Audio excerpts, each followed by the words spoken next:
The origins of the First World War are still the cause of lively debate amongst historians more than 100 years after the assassination of the heir to the Austro-Hungarian throne in June 1914. The complex July crisis that followed the deaths of Franz Ferdinand and Sophie Chotek led to a generalized great power war that shaped the 20th century.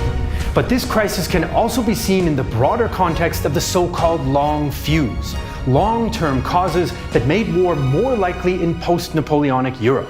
In the decades before the First World War broke out in 1914, industrialization led to huge increases in wealth and urbanization, but also created stark inequalities in society. Ruling groups needed to manage the resulting tensions, so encouraging nationalism and pride in imperial expansion helped to channel the anger and energy of the popular classes elsewhere.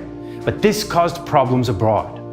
Britain, France, and Russia had well-established empires by the late 1800s when a new player arrived on the scene. Germany became a unified state in 1871 and eventually began to create its own overseas empire and blue water navy to appease its growing commercial class and to offset the powerful influence of social democratic parties at home. Germany's ambitions for its, quote, place in the sun caused a spike in tensions between the great powers, who were already in competition with each other. Great power rivalries became part of popular culture with jingoistic press, militaristic education in schools, and everything from children's toys and thriller novels and even movies focusing on feats of arms or dangerous potential enemies. One of the flashpoints of imperial competition since the 1870s was Africa, and the so-called scramble for Africa led to a crisis between future allies in 1898. The great powers had come to a general agreement about the rules of imperial expansion in Africa. If a power couldn't effectively control a region that it wanted to colonize, other powers could contest its claim. And from the mid-1880s, Britain faced an Islamist and anti-Egyptian uprising in the Sudan, known as the Mahdist War. Given the instability in Sudan, the French hoped they could gain territory along the Nile in the 1890s. So they sent an expedition, which after a 14-month journey reached the abandoned Egyptian fort of Fashoda in July 1898. Soon after, the British and the Egyptians defeated the Mahdists and sent a flotilla of gunboats under Herbert Kitchener up the Nile. He presented French officer Jean-Baptiste Marchand with a letter from Paris backing down. France was divided by the Dreyfus affair about alleged German spying and did not want conflict with Britain. As author Victor-Henri Rochefort put it, Germany keeps slapping us in the face. Let's not offer our cheek to England. By early November, the French left Fashoda and the crisis was over, though French nationalists felt humiliated. Fashoda made clear that the 19th century international order was weakening, and the next crisis might just be around the corner.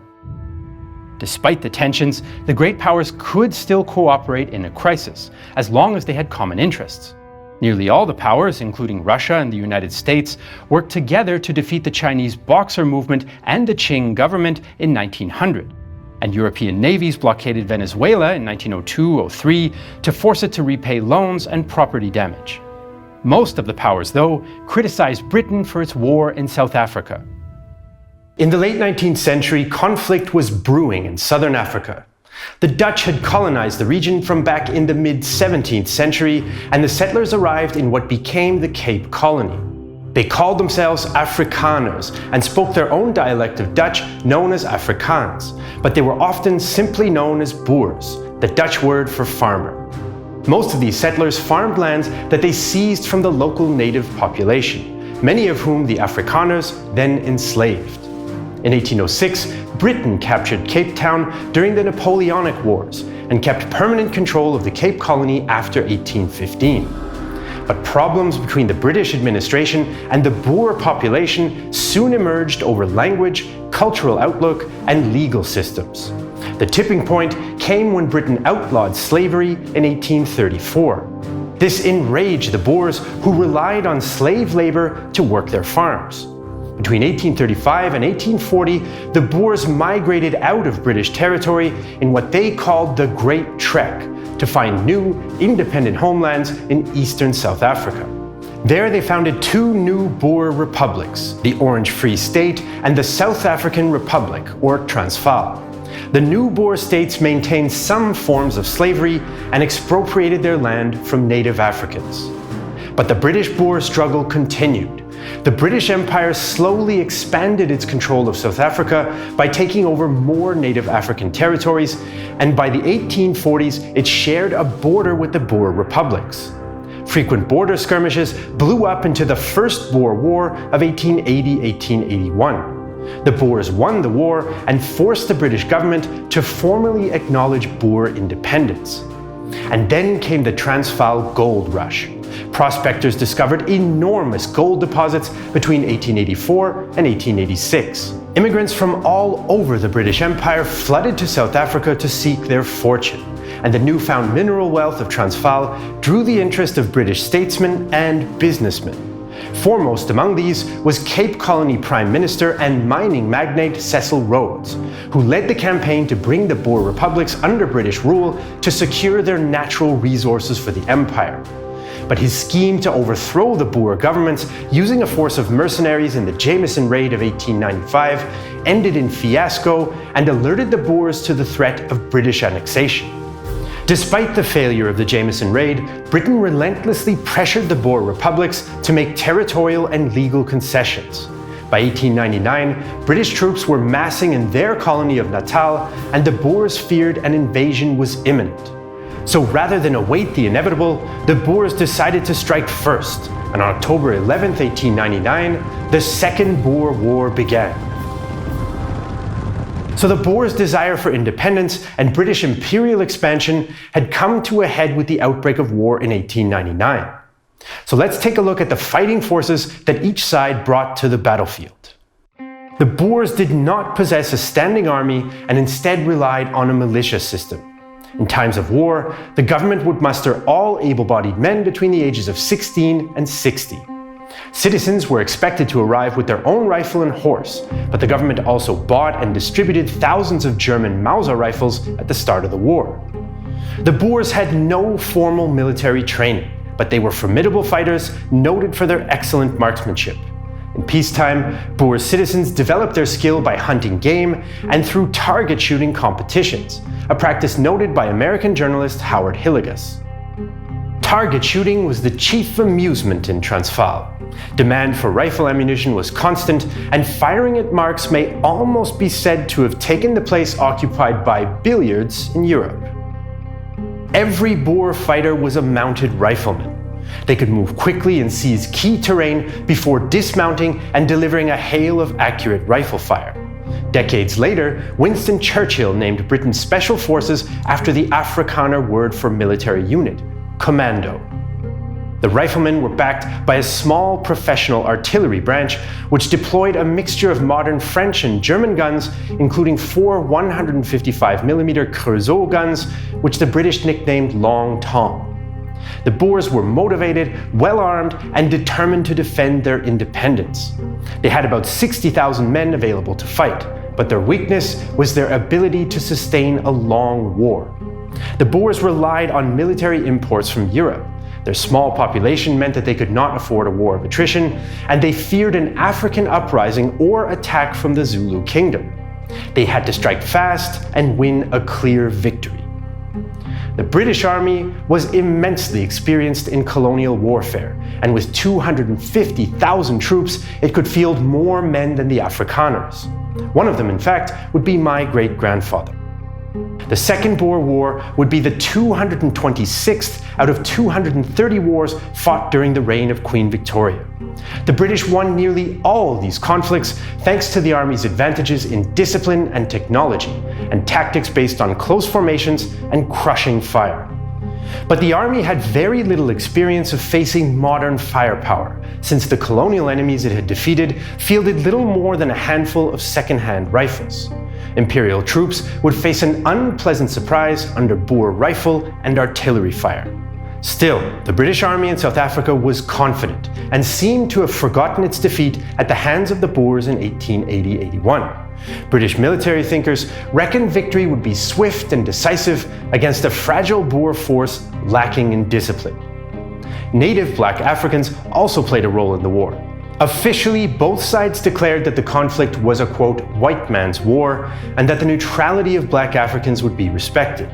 In reality, black Africans performed a variety of roles for both belligerents.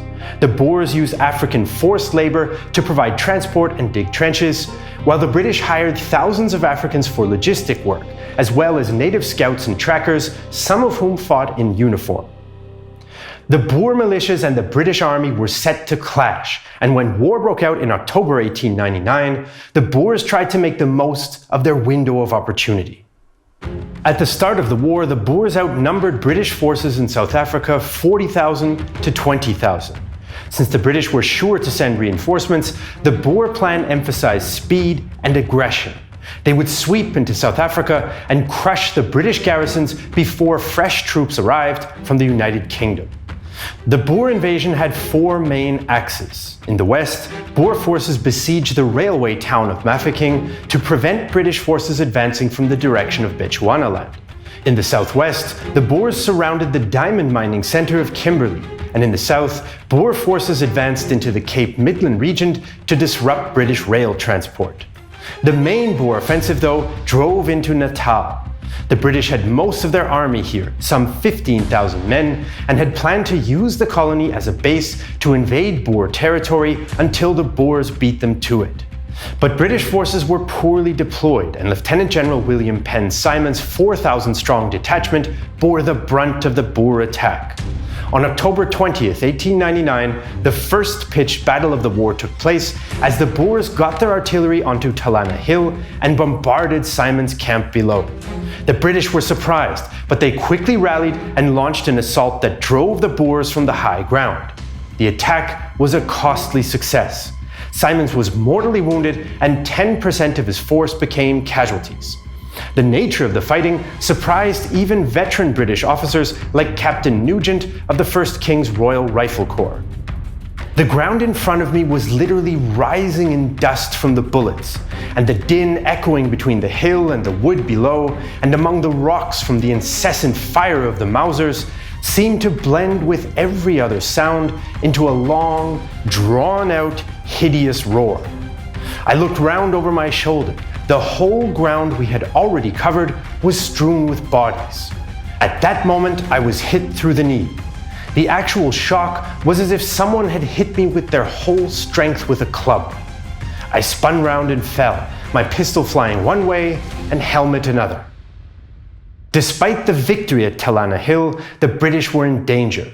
Mobile Boer columns threatened to surround the isolated force, which endured a harrowing retreat to join the main British garrison at Ladysmith. British forces moved north to clear the retreat route, and on October 21st, a British column struck advancing Boers at the Battle of Elandslaagte. A skillful British combined arms attack drove the Boers from their positions before British cavalry swept in from the flank and completed the rout. Yet the Boer advance into Natal continued. By the end of October, British Commander George White had two options. He could withdraw to the south and wait for reinforcements from Britain. This would preserve his army, but would cause political problems if public opinion saw it as too passive. Or he could attack the Boers and try for a decisive victory to defeat the invasion. This might turn the tide of the war, but it also ran the risk of a disastrous defeat. White chose to gamble. On October 30th, he threw his forces into action at the Battle of Ladysmith. But British attacks were badly coordinated and the Boers won a significant victory. White retreated to Ladysmith and the Boers laid siege to the town. The opening weeks of the war had been a success story for the Boers. They had defeated Britain's main army in South Africa and trapped it in Ladysmith. If the town were to fall, the Boers might just win the war. In November 1899, a fresh British army was on its way to help relieve besieged Imperial troops in Ladysmith. Its 45,000 men had left the UK at the start of the war under the command of General Redvers Buller. Buller had planned to link up with White's force and invade the Boer republics, but the Boer siege of Ladysmith forced him to scrap the idea. Instead, Buller split his force in three. 15,000 men would head west to relieve Kimberley, 5,000 troops would secure the Cape Midland area, and Buller himself would lead 20,000 men into Natal and break the siege of Ladysmith. And the British were in a hurry to rescue the garrisons, since Buller could not be sure how long they could actually hold out. Since the British had to operate along the railway lines, surprise was impossible. The Boers had time to prepare defensive positions and were ready and waiting. On December 10th, British troops in the Cape Midlands attempted a complicated night march to surprise the Boers at dawn. But the British column got lost in the dark, and when dawn broke, they found themselves in the middle of the Boer position rather than on its flank. The desperate British launched a doomed frontal assault, and Boer riflemen mowed them down and won the Battle of Stormberg. On the road to Kimberley, Lord Methuen at first drove the Boers back, but the tables turned at the Battle of Magersfontein on December 11th. Once again, the British wanted to move up at night, but they were slowed by a thunderstorm and were struck in the open at sunrise. The Boers pinned them down under fire, and the British retreated in disorder. On December 15th, Buller's main army attacked Boer positions on the Tugela River on the way to Ladysmith. British artillery moved too far forward, and the Boers quickly knocked out 2 batteries. The British infantry assault fared no better, and as they advanced in close order, Boer fighters ambushed them and blasted the Imperial troops from 3 sides. 18-year-old Boer fighter Denys Reitz, who later served in the British Army in World War I, recalled the battle. "We heard a British voice call out, 'Bayonets, bayonets,' and they came at us like a wall. We poured volley after volley into their closely packed ranks. We delivered such a volume of fire that the column swerved away to the left. Any soldier who got amongst us was shot or made prisoner." By mid-morning, the Battle of Colenso was over. The British suffered over 1,000 casualties and lost 10 field guns, while only 38 Boer fighters were killed or wounded. In just 1 week, the Boers had defeated the mighty British Empire 3 times, stunning UK public opinion and causing the Times newspaper to refer to the Black Week. By Christmas 1899, many in the Boer republics thought that the war was all but won, even though the sieges continued. But the shock and humiliation of the Black Week had galvanized the imperial government in London. After a string of defeats in December 1899, London sent its most famous soldier to South Africa. Lord Roberts arrived in January 1900, along with tens of thousands of reinforcements from all over the empire, including Canada, New Zealand, Australia, and a certain Mohandas Gandhi, who served with the Indian Ambulance Corps at the Battle of Spion Kop. Roberts began to reorganize the army, including transport to free it from railways and new tactics to counter Boer firepower. The British launched a new offensive on February 10, 1900. 50,000 men advanced on Kimberley, and British cavalry caught the Boers off guard by bursting through their siege lines and threatening their line of retreat. A British officer described how the action evolved. "The enterprise appeared to us at first as quite hopeless. We believed only a few of us could come out of it alive, and had we made a similar attack in training, we should certainly have all been put out of action and have been looked upon as idiots. When we galloped about a quarter of a mile, we received a very hot frontal and flanking fire, and I looked along the ranks expecting to see the men falling in masses. But I saw no one come down, although the rifle fire was crackling all around us. The feeling was wonderfully exciting, just as in a good run to hounds. The Boers lifted the siege and tried to withdraw, but with wagons and artillery in tow, they couldn't outrun the British. So the Boers unwisely dug in at Paardeberg, which allowed Imperial troops to surround them. After a 10-day siege, 4,000 Boer fighters surrendered on February 27th. It was a crushing blow for such a small army. Meanwhile, in Natal, Buller continued his efforts to relieve Ladysmith. The Boers were able to repel British attacks at Spion Kop in January and Valkrans in February. But another British attack at the Tugela Heights in late February broke the Boer defenses. British artillery and infantry launched methodical, step-by-step attacks that resembled the fighting of the First World War, and Ladysmith was relieved on February 27th.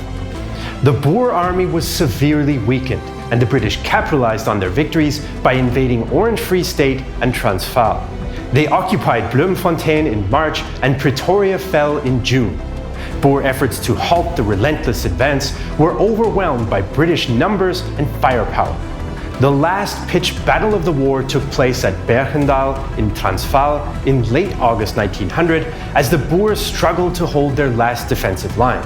After several days of fierce fighting, the British cleared the position, and it seemed that the war was over. By September 1900, the British had occupied the Boer republics and scattered their armies. Lord Roberts proclaimed that the war had been won and returned home to England as a conquering hero. But the Boers refused to give in and unleashed a guerrilla war. In early 1900, the situation for the Boers was rapidly changing. Some Boer commanders, in particular Christian de Wet, argued that the Boers should adopt guerrilla war against Britain's numerical advantage. There had already been successful Boer ambushes, like the attack on an armoured train carrying war correspondent Winston Churchill, who made an observation that would play a crucial role in the next phase of the war. Nothing looks more formidable and impressive than an armoured train, but nothing is in fact more vulnerable and helpless. It was only necessary to blow up a bridge or culvert to leave the monster stranded, far from home and help, at the mercy of the enemy. De Wet put his ideas into practice with a spectacular guerrilla attack at Sanna's Post on March 31st, 1900. His commandos ambushed an unsuspecting British column, inflicting over 500 casualties and capturing 7 artillery pieces for the loss of just 8 men. De Wet would continue his guerrilla campaign with great success in 1900, ambushing isolated British columns and destroying the railway on which the British relied for supplies. Taking advantage of Boer mobility and knowledge of the terrain, De Wet could emerge from the countryside to strike without warning, and easily eluded British attempts to pursue his commandos. Following the defeat at the Battle of Bergendal in August, the remaining Boer commanders decided that conventional warfare was futile and also turned to guerrilla war instead. The Boer campaign began in earnest from October under the overall leadership of Louis Botha. Commandos attacked British columns and supply depots, but targeted the rail lines most of all. Lines were frequently sabotaged and unguarded trains were hijacked. During one such hijacking, a surprised American businessman was robbed at gunpoint by Boer fighters. One of them was Johannes Steen. The American was stunned, and as he handed over his wealth, he said, "But sir, I thought that this war was over." I replied, "You were misinformed. This war is just beginning." The British initially had no answer to Boer guerrilla tactics. The commandos' speed and knowledge of the terrain made them too elusive for slower British columns to catch. The British carried out great sweeps of the countryside looking for commandos and placed faith in the so-called prisoner count of Boers that they'd captured. In reality, most of the prisoners were just farmers or drifters seized by a passing British column rather than actual Boer fighters. Frustrated by continued Boer resistance and their inability to counter it, the British responded with brutality. In mid-1900, Lord Roberts ordered the destruction of farms thought to be supporting Boer guerrillas with food or ammunition. His successor, Lord Kitchener, took this measure much further. From December 1900 on, British troops were to burn all Boer-owned farms, regardless of whether they supported the guerrillas or not. This relentless scorched earth campaign destroyed thousands of Boer farms and made about 150,000 civilians homeless. Kitchener also introduced the blockhouse system to limit Boer mobility. Blockhouses were small, easily constructed pillboxes manned by 8 soldiers. The British built 8,000 blockhouses along rail lines and opposite river crossings. Each blockhouse was linked to its neighbours with wire obstacles, creating a permanent, defended barrier which greatly hindered Boer movement. As with all guerrilla wars, the fighting was prolonged and brutal, and both sides inflicted cruelty on the civilian population. Boer commandos plundered African villages and pro-British farms for supplies, and the British burned down Boer farms. Combat between Boer guerrillas and British columns usually took the form of ambushes and was often close-ranged and exceptionally violent. The Boers looted dead or captured British soldiers for equipment, and the British responded by summarily executing any Boer fighter found to be using British gear. Kitchener's relentless scorched earth policy created thousands of Boer refugees, and their treatment by the British would lead to the creation of concentration camps. The British had first considered a refugee camp system for displaced Boers in May 1900 and set up several ad hoc camps. Kitchener made the system official in December 1900 as his scorched earth policy created thousands of additional refugees. And the concentration camp system was born. The British initially intended the camps as refugee centres that provided accommodation, food and medical care, but problems with the system soon emerged.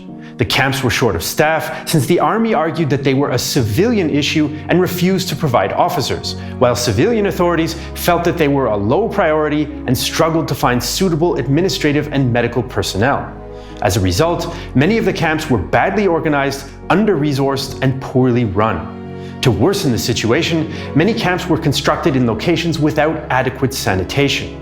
But the most critical problem was chronic overcrowding. There were some 44,000 Boer civilians in the camps by March 1901, but this had risen to 110,000 by December of the same year. These conditions led to terrible outbreaks of disease like measles and diphtheria, which killed many Boers, including children. Survivor Hester Johanna Maria Eis was 7 years old at the time. The camp was lice-infested. My aunt had to cut all my hair off. Thousands of newcomers arrived at the camp. Hundreds became sick. The marquee hospital tents were always full. The doctors worked day and night. People died like rats. Carts came down the rows of tents to pick up the dead. And there were funerals every day. The shocking state of the concentration camps was exposed by British aid worker Emily Hobhouse in May 1901. Her damning report caused worldwide outrage against Britain. It presses hardest on the children. They droop in the terrible heat and with insufficient, unsuitable food. Whatever you do, whatever the authorities do, and they are, I believe, doing their best with very limited means, it is all only a miserable patch on a great ill. The British government appointed suffragette Millicent Fawcett to lead an official investigation. Her report confirmed Hobhouse's findings and recommended major reforms. From November 1901 onwards, the camps came under formal civilian control and conditions steadily improved. By the end of the war in May 1902, the monthly mortality rate in the camps was lower than that of the pre-war Boer republics. But these British measures came too late for tens of thousands of Boer civilians. The British also created a parallel camp system for black civilians. These camps were intended to be self-sufficient and had even fewer resources than the camps for the Boers. Hobhouse never had a chance to visit these camps, and the Fawcett Commission ignored them entirely. All told, about 27,000 Boer civilians died, of whom 22,000 were children under the age of 16. At least 25,000 black civilians also died in camps, bringing the death toll to a minimum of 52,000. The brutal guerrilla war took a terrible toll on South Africa. Both sides had suffered thousands of military casualties, large parts of the country had been destroyed, and over 100,000 civilians were interned in camps. In 1902, it finally came to an end. By early 1902, the remaining Boer fighters were exhausted. British scorched earth tactics denied them supplies, and the blockhouse system limited their movement. The commandos were also struggling to accommodate some 10,000 Boer civilians who were sheltering in the wilderness to avoid falling into British hands. These civilians lacked food, shelter, and medical supplies, and suffered so badly that in some cases Boer fighters took them to the gates of concentration camps and left them for the British to take them in. Boer commanders calculated that there was no longer any prospect of victory, and continued fighting would only prolong the suffering of the Boer population. It had indeed been a bloody struggle.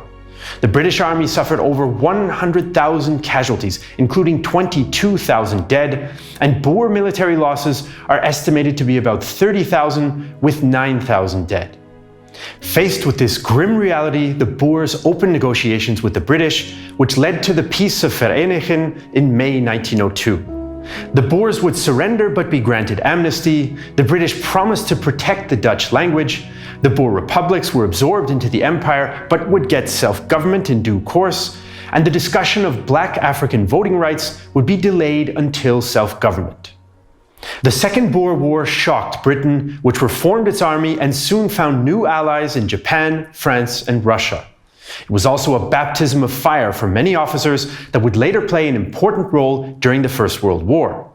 The conflict foreshadowed many of the horrors of the 20th century battlefields and was a dark premonition of modern warfare's horrors for civilians. The Second South African War convinced many in London that Britain might need allies after struggling to defeat the Boer republics, which helped pave the way for the Entente Cordiale with France in 1904. Meanwhile, one of Europe's smaller nations experienced an internal crisis that would also help set the stage for 1914. By the turn of the century, Serbian politics were dominated by the rivalry between two aristocratic families, Obrenović and Karađorđević. The other driving force in public life was the idea of creating Greater Serbia by acquiring other South Slav regions like Bosnia or Macedonia. King Alexander Obrenović tried to play Russia and Austria-Hungary off against each other, but instead his government alienated both powers. He also had trouble at home, and in 1903, protesting students and workers clashed violently with police. Meanwhile, the ultra-nationalist secret society, the Black Hand, led by officer Dragutin Dimitrievich, decided to launch a coup, and its members signed an oath. Anticipating certain collapse of the state, and blaming for this primarily the king and his paramour Draga Mašin, we swear we shall murder them, and to that affix our signatures. The night of June 10th, 1903, they entered the royal palace in Belgrade, killed the king and Queen Draga, mutilated their bodies, and threw them out the window. The National Assembly then voted Petar Karađorđević as King Petar I. In the years to come, Serbia's relations with Austria-Hungary suffered, its relationship with Russia grew closer, and the Black Hand remained influential. Russia was now more connected to any future crisis in the Balkans, but soon faced a war on its eastern frontier against Japan. By the late 19th century, Japan had emerged as a modern power after centuries of isolation. Under the Meiji Restoration, the government prioritized the adoption of Western science, dress, and military technology. The pace of change astonished outsiders like journalist George Ritter. In less than 20 years, Japan has acquired the knowledge it has taken us centuries to learn. Japanese leaders decided to put the country's new advantages to use and defeated Imperial China in the Sino-Japanese War of 1894. Japan was now the strongest power in East Asia, and this new status led to rivalries with the European great powers, especially Russia. After its defeat in the Crimean War of the 1850s, the Russian Empire turned its attention to further expansion in the Far East. The city of Vladivostok was founded in 1860, and its very name made Russian intentions clear: Lord of the East. From 1894, Tsar Nicholas II tried to increase Russian influence in Manchuria and Korea despite the opposition of some of his ministers. After the Sino-Japanese War, Russia and the other European powers forced Japan to give up the strategic naval base at Port Arthur, which Russia then forced the Chinese to lease to it. Russian troops also participated in suppressing the Boxer Rebellion in China in 1900 to 1903 and stayed in Manchuria afterwards. To Japanese leaders, the situation was intolerable. In their eyes, Russia was threatening Korea and Japan itself, a so-called dagger pointed at the heart of Japan. So Japan went looking for allies, and they found one in Great Britain. The British were worried about potential Russian expansion towards British India, so in 1902 Japan and the United Kingdom formed an alliance. This agreement meant that Russia and Japan would face each other one-on-one if it came to war. The weak emperors of China and Korea decided it would be best to remain neutral even if fighting broke out on their soil. So by 1904, Russian and Japanese ambitions in the Far East had reached breaking point. After brief negotiations failed, Japan began to prepare its new army and navy for war. In 1904, 82% of Japan's national budget went to the military, which had grown to around 400,000 men. The army modeled itself on the Prussian general staff and prioritized education, leadership, and morale. They also tried to replace old clan loyalties with Japanese patriotism. The principal duty of soldiers is loyalty to sovereign and country. It is improbable that anyone born in this country will be wanting in patriotism. But for soldiers, this virtue is so essential that unless a man is strong in patriotism, he will be unfit for service. Remember always that duty is heavier than a mountain, while death is lighter than a feather.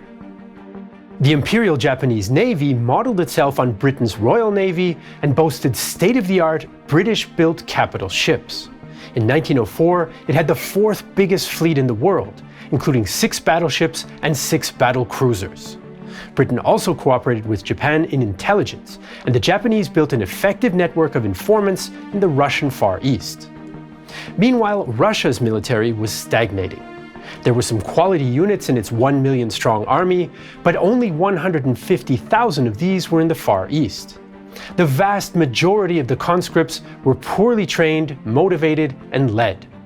The officer corps was still the product of aristocratic favoritism, and non-noble officers were rare since they were considered politically unreliable. The situation was no better in the Navy. Many sailors came from landlocked provinces with little maritime experience, and they complained that the officers didn't even know their names. In Port Arthur and Vladivostok, the Russians had 7 battleships and 11 cruisers, but these ships were of an older design than those of the Japanese. So the Japanese set out to plan the coming war, and their strategic thinking was dominated by the Navy. Its first strike would be planned in minute detail. Japan's war plan was to defeat the Russian fleet, win decisive battles on land, and then achieve a favorable peace deal. Russia's financial and manpower resources were far greater than Japan's, so the Japanese wanted to win a short war to force the Russians out of Korea and China's Liaodong Peninsula. The Japanese High Command planned to land troops in Korea and then push north into Manchuria. Further landings would cut off Port Arthur and open another line of advance from the Liaodong Peninsula. Japanese troops would then join forces for a major battle and push the Russians back to Harbin. The Japanese hoped that at that point, the United States would intervene diplomatically and broker a peace treaty. But for any of this to work, Japan's maritime supply and logistical routes must be secured. And this meant crippling the Russian Navy in a surprise attack. The Russian government, on the other hand, didn't plan war with Japan, in spite of encouragement from the German Kaiser. St. Petersburg was convinced of its racial superiority, and the Tsar assumed war would break out only if he decided to start one.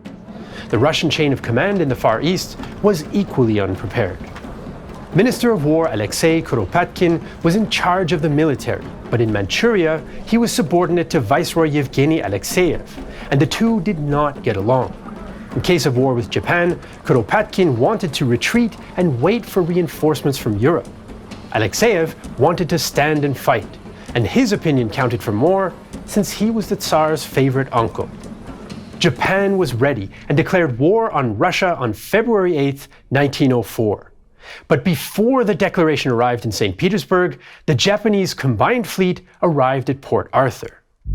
The Russian Pacific Fleet was not overly worried about a Japanese attack. The ships had anchored outside the main harbor, and some torpedo nets had been laid, but few ships were on full alert, and many sailors were ashore in Port Arthur's bars. There was even a party on the flagship Petropavlovsk. Admiral Togo Heihachiro was worried that Russian coastal batteries might put his irreplaceable battleships at risk, so he planned a nighttime sneak attack. The capital ships waited at some distance while 10 destroyers armed with torpedoes crept up on the unsuspecting Russian ships in the darkness. At 11:30 p.m., the first 4 Japanese destroyers launched their torpedoes from a distance of 650 meters. 6 missed their targets, but 2 hit the cruisers Pallada and Retsivan. The Russians opened fire on the second group of destroyers, forcing them to fire their torpedoes from 1.5 kilometers away. A Russian sailor recalled the moment the battleship Tsarevich was hit. At 11:38 p.m., the commander heard the order, "Torpedo defense," in the cabin. To get dressed and on deck was a matter of 2 minutes. During this time, they opened fire. Barely on deck, the commander recognized 2 Japanese torpedo boats at the rear and a torpedo aiming at the ship from port. A second later, the explosion occurred. Togo ordered his fleet to close in, but the Russian coastal batteries soon forced the Japanese vessels back. No Japanese ships were lost, but only a few Russian ships were damaged and all could be repaired. Psychologically, though, the attack had shaken the Russians and achieved its strategic goal, since the cautious Russian commanders ordered their fleet to stay in Port Arthur. This gave the Japanese a free hand to continue landing troops as they'd planned. In fact, before the Port Arthur attack began, the Japanese started landing 3,000 troops in Korea at the international port of Chemulpo. 2 Russian warships watched closely but couldn't intervene in a neutral port. Eventually, in contravention of international law, the Japanese told the Russian ships they had to leave the harbor or face destruction. The Russians faced impossible odds, but hoisted their battle flags and engaged the Japanese. British Captain Lewis Bailey witnessed the scene. Here were 694 Russian officers and men going to almost certain death, for no one expected them, or at any rate many of them, to survive the most unequal conflict. And yet, they had their bands playing and were cheering, and their cheers were heartily returned by about 400 British officers and men, who felt very sorry for them, and admired their pluck in giving battle. The waiting Japanese defeated the Russians in the Battle of Chemulpo Bay, and the Russian commanders scuttled their own ships. The Russo-Japanese War began at sea, but without a decisive engagement. Instead, the focus of the war now shifted to the land. The Japanese First Army landed 42,000 men in Korea and had planned to land more at Dalny to cut off Port Arthur. For the additional landing, First Army would have to push back the 19,000 men of the Russian Eastern Detachment along the Yalu and Ai rivers. The first clashes pitted Russian Cossacks against the Japanese in wintry conditions.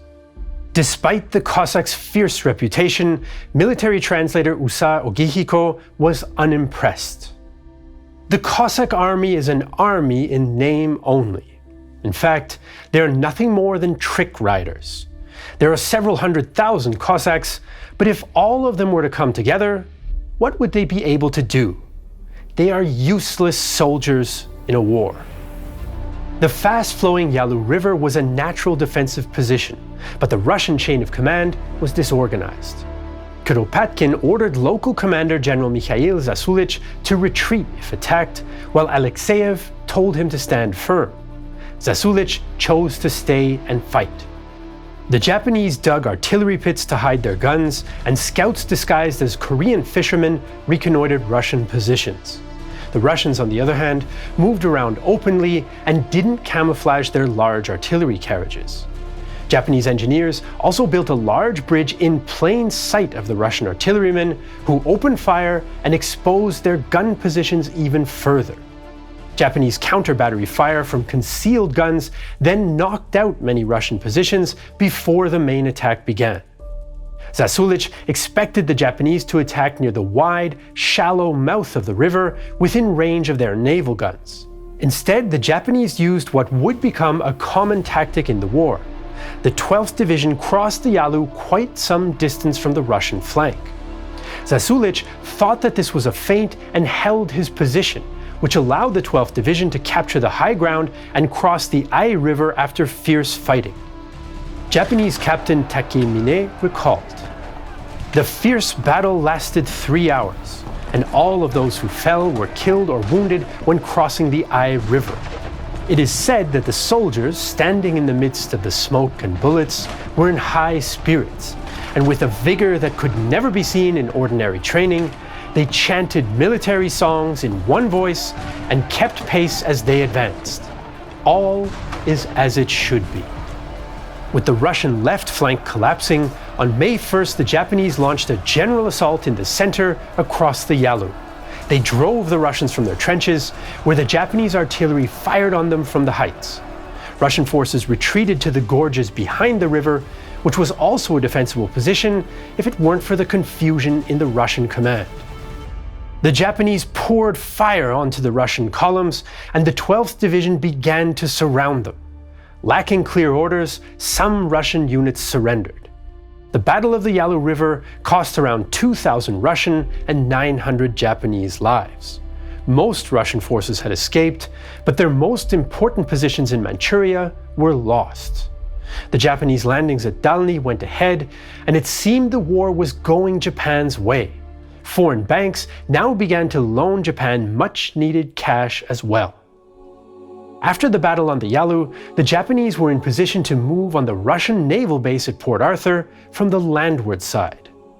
The arrival of Admiral Stepan Makarov at Port Arthur seemed to give the Russians some hope, as he led aggressive naval sorties against the blockading Japanese fleet. But in April 1904, the flagship Petropavlovsk hit a Japanese mine and sank with all hands, including the admiral. To make matters worse, the Japanese Third Army moved up from Dalny and besieged Port Arthur from the landward side. Japanese Commander General Nogi had captured the town in one day in the Sino-Japanese War, but in 1904 it would be a harder nut to crack. With concrete defenses, barbed wire, machine guns, and hand grenades, the Russian garrison inflicted heavy losses on the first Japanese assaults.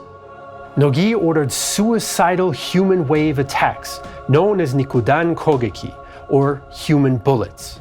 In a single assault, the Japanese lost 16,000 men. Buddhist chaplain Mamiya Eiju recalled the carnage. Some of them were missing half of their bodies. Some had one arm and one leg removed. Some had their heads torn off with only the skin attached, and some had their shoes filled with the flesh of their feet and were abandoned. When burned, they looked like blackened, rotten fish, and you couldn't know whose son or husband they once were. No illustration of the Buddhist hells has ever portrayed such cruelties. The Japanese government, however, hid the scale of these losses from the public. With Port Arthur under threat, the Tsar ordered Admiral William Whitgift to take his ships and make a run to join the cruiser force at Vladivostok. Whitgift was not happy about the order, but on August 10th, the Pacific Fleet steamed out with 6 battleships, 4 cruisers, and 8 destroyers. Admiral Togo's combined fleet had 4 battleships and 2 cruisers, along with smaller ships. Togo had previously lost 2 battleships to mines, so he was reluctant to take risks, but he could not allow the Russian fleets to join. The Japanese first tried to sail across the front of the Russians in a maneuver known as crossing the T, but they ended up behind the Russian ships. The Japanese chased the Russians while the fleets exchanged fire, and a heavy Russian 12-inch shell hit Togo's flagship Mikasa. The Mikasa withdrew, but just as the Russians seemed to be slipping away, 2 Japanese 12-inch shells smashed into the Russian flagship Tsesarevich. Admiral Whitgift was killed, and the ship jammed in a portward turn. The Russian fleet panicked and lost cohesion, but was saved from disaster when the battleship Retvizan charged at the Japanese. The Pacific Fleet limped back to Port Arthur and decided to wait for reinforcements. Those reinforcements were the Baltic Fleet, which was renamed the Second Pacific Fleet and set off on an epic 8-month journey around the world in October 1904. In a series of battles fought throughout the summer of 1904, the Japanese army gradually drove Russian forces away from Port Arthur to defensive positions around the Manchurian town of Mukden. Then in January 1905, Port Arthur capitulated and Japanese artillery sunk the Russian Pacific Fleet in the harbor. The string of defeats caused much tension amongst the Russians, including between Generals Samsonov and Rennenkampf, whose relations would not improve by the time they commanded at the Battle of Tannenberg in 1914. Interestingly, a German military observer of this campaign was Max Hoffmann, who later met the Russian generals again at the same battle during the First World War. Japan had won a string of important victories so far, but they'd also suffered heavy casualties. Russia's much larger reserves meant that it could replace its losses by sending fresh troops east on the Trans-Siberian Railway. Now that Port Arthur had fallen, 5 Japanese armies could join for the decisive battle that their army staff had envisioned to avoid a long war. Japanese Commander General Oyama Iwao knew the Russians were planning a counterattack, so he decided to strike first at Mukden. For the coming battle, the Japanese concentrated 200,000 men, 7,300 cavalry, and 1,000 artillery pieces. The 3 Russian armies had around 275,000 men, 16,000 cavalry, and 1,200 artillery pieces. The Japanese, however, had about twice as many machine guns as did the Russians. Oyama planned to once again outflank the Russian position and trap them in a pincer movement so that this time they could not escape. On February 17th, the Japanese army of the Yalu began to move through the hills of the Russian eastern flank. A strong artillery barrage pinned the Russian center, and Kuropatkin assumed the main Japanese thrust was in the east. He shifted his units across the 100-kilometer-long front, which weakened his western flank. And it was in the west that the Japanese Third Army launched its primary effort. General Nogi swung around Mukden to threaten the Russians' lines of retreat. German military observer Captain von Beckmann recorded the Japanese use of machine guns in the advance. The Russian fire was silenced, but broke out again whenever the machine gun fire slackened. The Japanese infantry used these pauses in the enemy's fire to press forward to close range under cover of their own machine gun fire. Russian troops began to panic. Officers tried to organize counterattacks, but the chaos turned into a rout. Fleeing Russian troops burned supplies and looted the remaining vodka. Russian officer Anton Denikin, who would later lead the Whites in the Russian Civil War, recalled the chaos. Individual soldiers, sometimes in small groups, then scattering again, helplessly looked for a way out of the trap. The whole field, as far as the eye could see, was littered with abandoned boxes and heaps of luggage, even from the commander-in-chief's baggage train. Wagons and carts, ambulances, and riderless horses all rushed about in different directions. For the first time in the war, I saw panic. Despite the disaster, Kuropatkin was able to put together a rearguard and prevent total defeat. The fighting had been hard, and the Japanese were once again too exhausted to pursue the weakened Russians. The Japanese had won, but most of the Russian army had escaped, and Japanese casualties were an unsustainable 25%. The Battle of Mukden was likely the largest in history up to that point in terms of troop numbers and ammunition expended. The Japanese fired as much ammo at Mukden as the entire German army in the 6-month-long Franco-Prussian War, and the Russians used even more.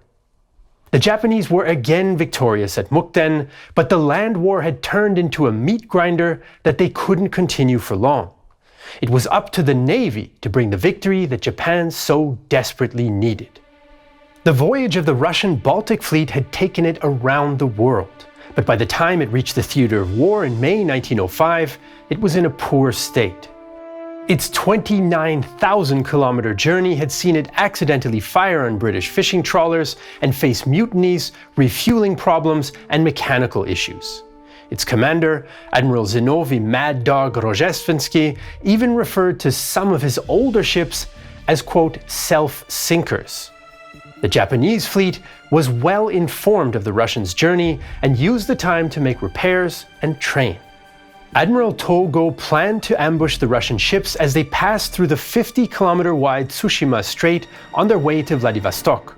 Torpedo boats would harass the Russians at night, and the main Japanese fleet would strike the next day.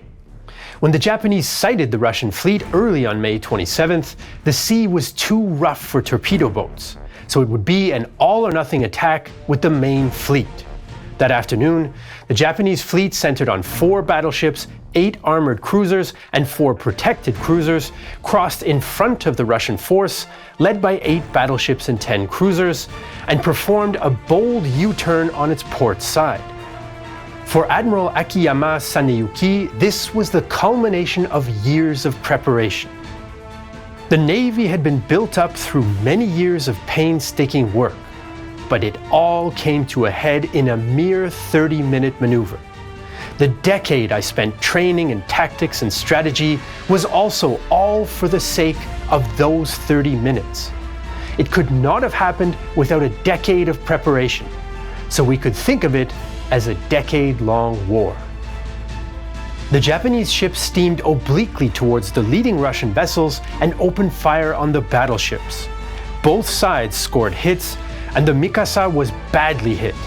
The Russians had the heavier guns, but the Japanese had a superior rate of fire and better fire control.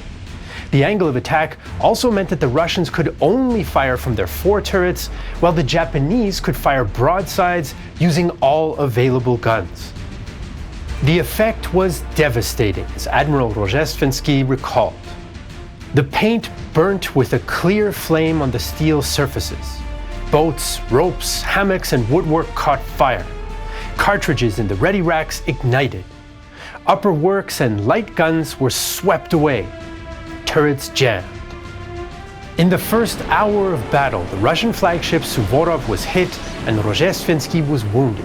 Shortly afterwards, Japanese shells sank the battleship Oslabya, the first modern ship to be sunk by gunnery alone. A Russian sailor on a nearby destroyer watched his comrades abandon ship. The whole of the starboard side as far as the keel was laid bare. Her bright plating looked like the wet scales of some sea monster. And suddenly, as if by command, all the men who crowded to the starboard side jumped down upon these scales. Most of them were dashed against the bilge keel and fell crippled into the sea. In the water, they formed an unimaginable mass, and the enemy's shell never ceased the whole time from bursting over them. A few more seconds, and the Oslabya disappeared beneath the water. The battleship Alexander III charged the Japanese line with all guns blazing, which brought a temporary reprieve for the hard-pressed Russians. At 7 p.m., the battle started up again, and damaged Russian ships were now easy prey. The Japanese sank the Alexander III, then the battleship Borodino. As night fell, Togo sent in his torpedo boats. The next morning, only 2 Russian battleships remained, and the Japanese had surrounded the remnants of the Baltic fleet. As there was no hope of reaching Vladivostok, the Russian fleet surrendered. The Japanese victory at Tsushima was staggering. 34 of 38 Russian ships were sunk, captured, or interned in neutral ports, including all the battleships. About 5,000 Russian sailors were killed. Japanese losses were 3 torpedo boats and 110 dead. The Russian Navy was all but gone, and Tsar Nicholas II agreed to negotiate peace terms. The United States mediated the peace talks in New Hampshire, and President Teddy Roosevelt was heavily involved. Both belligerents needed to end the war quickly. Japan was victorious, but militarily exhausted, and revolutionary unrest was brewing in Russia. Japanese troops occupied Sakhalin Island in July to pressure the Russians, while the Russians sent fresh divisions to Manchuria in order to pressure the Japanese. Eventually, the Treaty of Portsmouth was signed on September 5, 1905. Russia would withdraw from Manchuria and the Liaodong Peninsula and grant most of the railway concessions to Japan. South Sakhalin would remain Japanese, while Russia recognized Japanese dominance over nominally independent Korea. Russia, however, refused to pay a war indemnity to now bankrupt Japan. President Roosevelt received the Nobel Peace Prize for his efforts, with the citation referring to Japan as, quote, one of the world's great powers. In Japan, shock at the supposedly lenient treaty led to riots and martial law, but the public was not aware of how tenuous the Japanese position had become. The treaty was not as controversial in Russia, but the defeat strengthened opposition to the autocratic regime and helped spark the 1905 revolution that nearly toppled the Tsar. The Russo-Japanese War was a deadly conflict. About 50,000 Russian and 80,000 Japanese soldiers died in combat or of disease. It also had a global impact, hence the nickname World War I. Colonized peoples took inspiration from the defeat of a European power, while Western military observers noted the destructive power of modern weapons like the machine gun. It weakened Russia, made Japan into a major power, and caused some to conclude that modern wars could be won relatively quickly and decisively, developments that would cast a long shadow in the years leading to 1914. As Russia struggled with revolutionaries at home, defeat in Asia, and a brief war scare with Britain over the Dogger Bank incident, the other great powers nearly came to blows over Morocco. Morocco occupied an important strategic location with Mediterranean and Atlantic coasts, proximity to British Gibraltar, French Algeria, and the Spanish enclaves of Ceuta and Melilla. An 1880 agreement gave 12 states equal economic rights in Morocco, but the French and Spanish put Sultan Moulay Abdelaziz under pressure. Paris and Madrid signed a secret agreement in 1904 accepting each other's spheres of influence, but the French went further.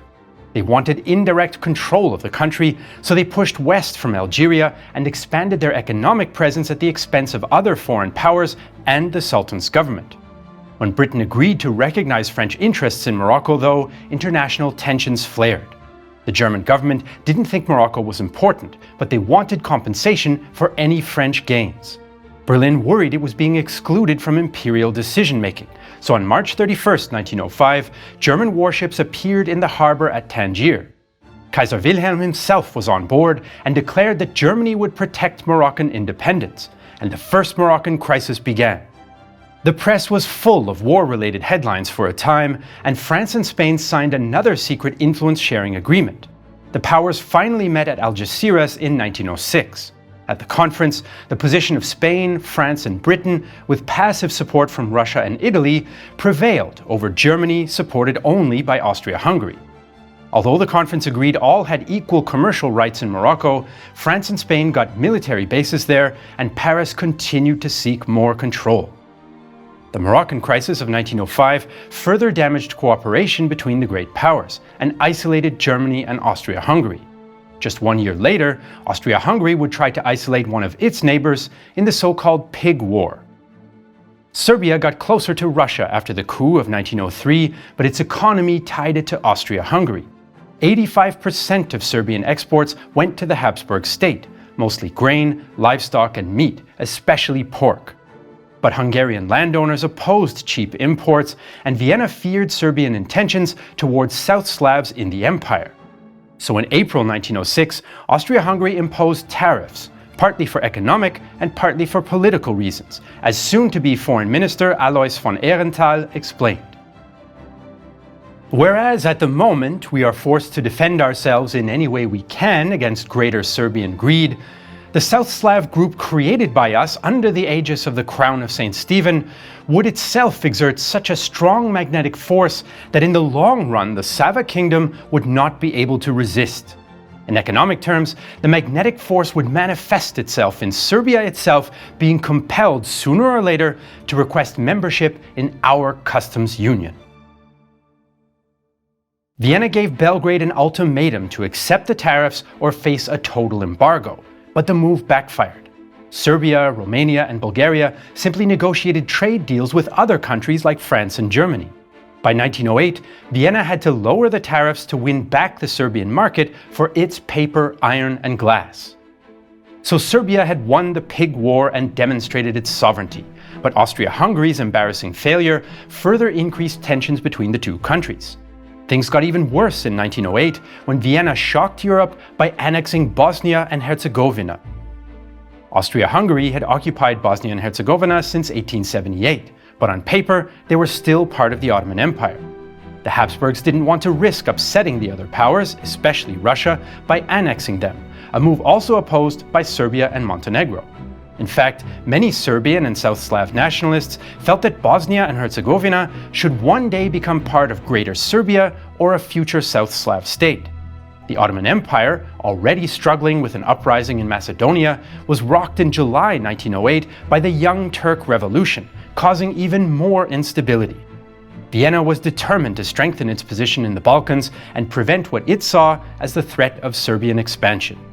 Austro-Hungarian Foreign Minister Alois von Ehrenthal met with Russian Foreign Minister Alexander Izvolsky to discuss the Bosnian annexation plan and Russian ambitions to control the Turkish Straits. Ehrenthal left the meeting thinking Izvolsky had agreed to annexation, but Izvolsky left the meeting thinking that nothing had been decided. On October 6, 1908, Austria-Hungary unilaterally announced that they were annexing Bosnia and Herzegovina. Most of the great powers, except Germany, were outraged at what they viewed as a destabilizing move, especially the Ottomans and Russians. Izvolsky claimed that he'd been deceived, but Russia didn't want to risk a fight after their 1905 defeat by Japan. Public protests broke out in Serbia, Montenegro, and some towns in Bosnia itself. Even moderate nationalist politicians in Serbia like Milovan Milovanovic were furious. The Serbian national program demands that Bosnia and Herzegovina be emancipated. One day, in the near or distant future, Serbia and all of Serbdom will fight Austria-Hungary in a struggle for life or death. Despite their opposition, in April 1909, the great powers and the Serbian government accepted the annexation. Ottomans received some financial compensation. Meanwhile, Austro-Hungarian authorities had faced some active resistance by Serb nationalists in their new province. Archduke Franz Ferdinand was not a war hawk, but he favored a crackdown. We have shown Europe once again that we are still a great power. Now, however, the main thing is to keep the peace in Bosnia with an iron rod. Any attempt at a putsch or an infiltration by Serb militants from across the borders must be met with execution by shooting, hanging, etc. We have to keep an especially tight rein on the Serbs in Bosnia. Keep them frightened. The Bosnian annexation crisis entrenched hostile relations between Austria-Hungary and Serbia and further weakened the international order, which resulted in a second crisis in Morocco. The end of the Moroccan Crisis of 1905 had not brought stability to the weak kingdom. France and Spain still distrusted each other, and France and Germany argued over the French arrest of German members of the French Foreign Legion in 1908. But the real driver of the Second Moroccan Crisis was an uprising against Sultan Moulay Abdelhafid. In April and May 1911, France intervened against the rebels, officially to stop anti-Christian and anti-European violence, but in practice to protect its own influence, as the French consul at Fez made clear. International agreements have given France a special position in Morocco, which it would prefer to acquire with goodwill, but which it has made up its mind to acquire anyhow. We will cooperate with the Moroccan government only if we can intervene with the army, in finance and in administration in order to improve them, while respecting the principle of the Sultan's sovereignty. That is what we mean by collaboration. Spain then decided, without consulting France, to occupy the coast around the town of Larache. The Germans misinterpreted this as evidence that France and Spain were about to occupy all of Morocco, which German prestige could not tolerate. The Franco-Spanish moves were in fact not the first step in a full takeover, despite their secret 1904 agreement to do so, which the Germans knew nothing about. Berlin complained, and although Paris was already considering how to compensate Germany, the German gunboat Panther steamed into Agadir Bay on July 1, 1911. German Foreign Minister Alfred von Kiedling-Wächter took an aggressive position. Anyone who declares in advance that he will not fight cannot achieve anything in politics. Newspapers talked of war, stock markets plunged, and there were runs on banks. But France did not want war with Germany, and the German government realized it had antagonized Britain. So in November, the crisis was resolved by negotiations in Berlin without Spain, which later signed a Moroccan agreement with France. The Second Moroccan Crisis, both the French intervention and the German threats, further damaged the already weakened international system that rested on secret agreements and unclear alliances. Franco-German relations were already bad, but Germany's aggressive response also damaged relations with Britain. In 1911, though, there was another crisis in North Africa, one that resulted in a full-on imperial war of conquest in Libya. Following Italian unification in 1871, nationalist movements in the new kingdom continued to call for further expansion. Under the banner of New Italy, nationalists dreamed of the reconstitution of the Roman Empire through imperial expansion in the Mediterranean. But it was Britain and France who ended up expanding their influence in the region in the late 19th century. Italian imperialists looked on with dismay in 1882 as France took control of Tunisia and Britain occupied Egypt. The Moroccan Crisis of summer 1911 was a clear sign that imperial competition in the Mediterranean was still alive and well. This left Ottoman Libya, the provinces of Tripolitania, Cyrenaica and Fezzan, as the one viable Italian target in North Africa, and some Italians worried the French or British might take it before they had the chance. Italy did expand its soft power via banks, schools and hospitals in Libya, but diplomats like Tommaso Titoni called for military action. Tripolitania is necessary to Italy for the Mediterranean balance. We could wait if there were not the danger that we might lose it, and indeed, we waited patiently until such danger appeared on the horizon. Today, this danger begins to take shape, and with the passage of time, it will grow more severe. Thus, the occupation of Tripolitania imposes itself upon us as an unavoidable necessity. The Ottomans knew about Italy's ambitions and tried to avoid the worst by granting Italy economic concessions. But these offers couldn't hide the empire's weakness. It had suffered decades of economic and military decline, and political divisions caused by the Young Turk Revolution of 1908 and failed counter-coup by the Sultan in 1909. Ottoman Minister to Rome Seyfeddin Bey understood things with Italy were unlikely to end at the negotiating table. The concessions that we make to the Italians in our African provinces will do nothing but increase their appetite and offer them occasion to intervene. Italian appetite is not satiable, and whatever concessions or facilitations will be fatally followed by others. In this way, the sacrifices that we might undertake will have no outcome but to represent temporary satisfactions without lasting effects. With tensions rising in 1911, Italian Prime Minister Giovanni Gilotti and Foreign Minister Antonio di San Giuliano went on a public relations and diplomatic offensive to win over nationalist support. The press reported on Ottomans' supposed insults to Italian commercial interests and citizens in Libya, which were grossly exaggerated. Giolitti, though, was still cautious. The nationalists imagined that Tripoli is the territory of a poor black simpleton whom a European state can dethrone as he wishes. But Tripoli is a province of the Ottoman Empire, and the Ottoman Empire is a great European power.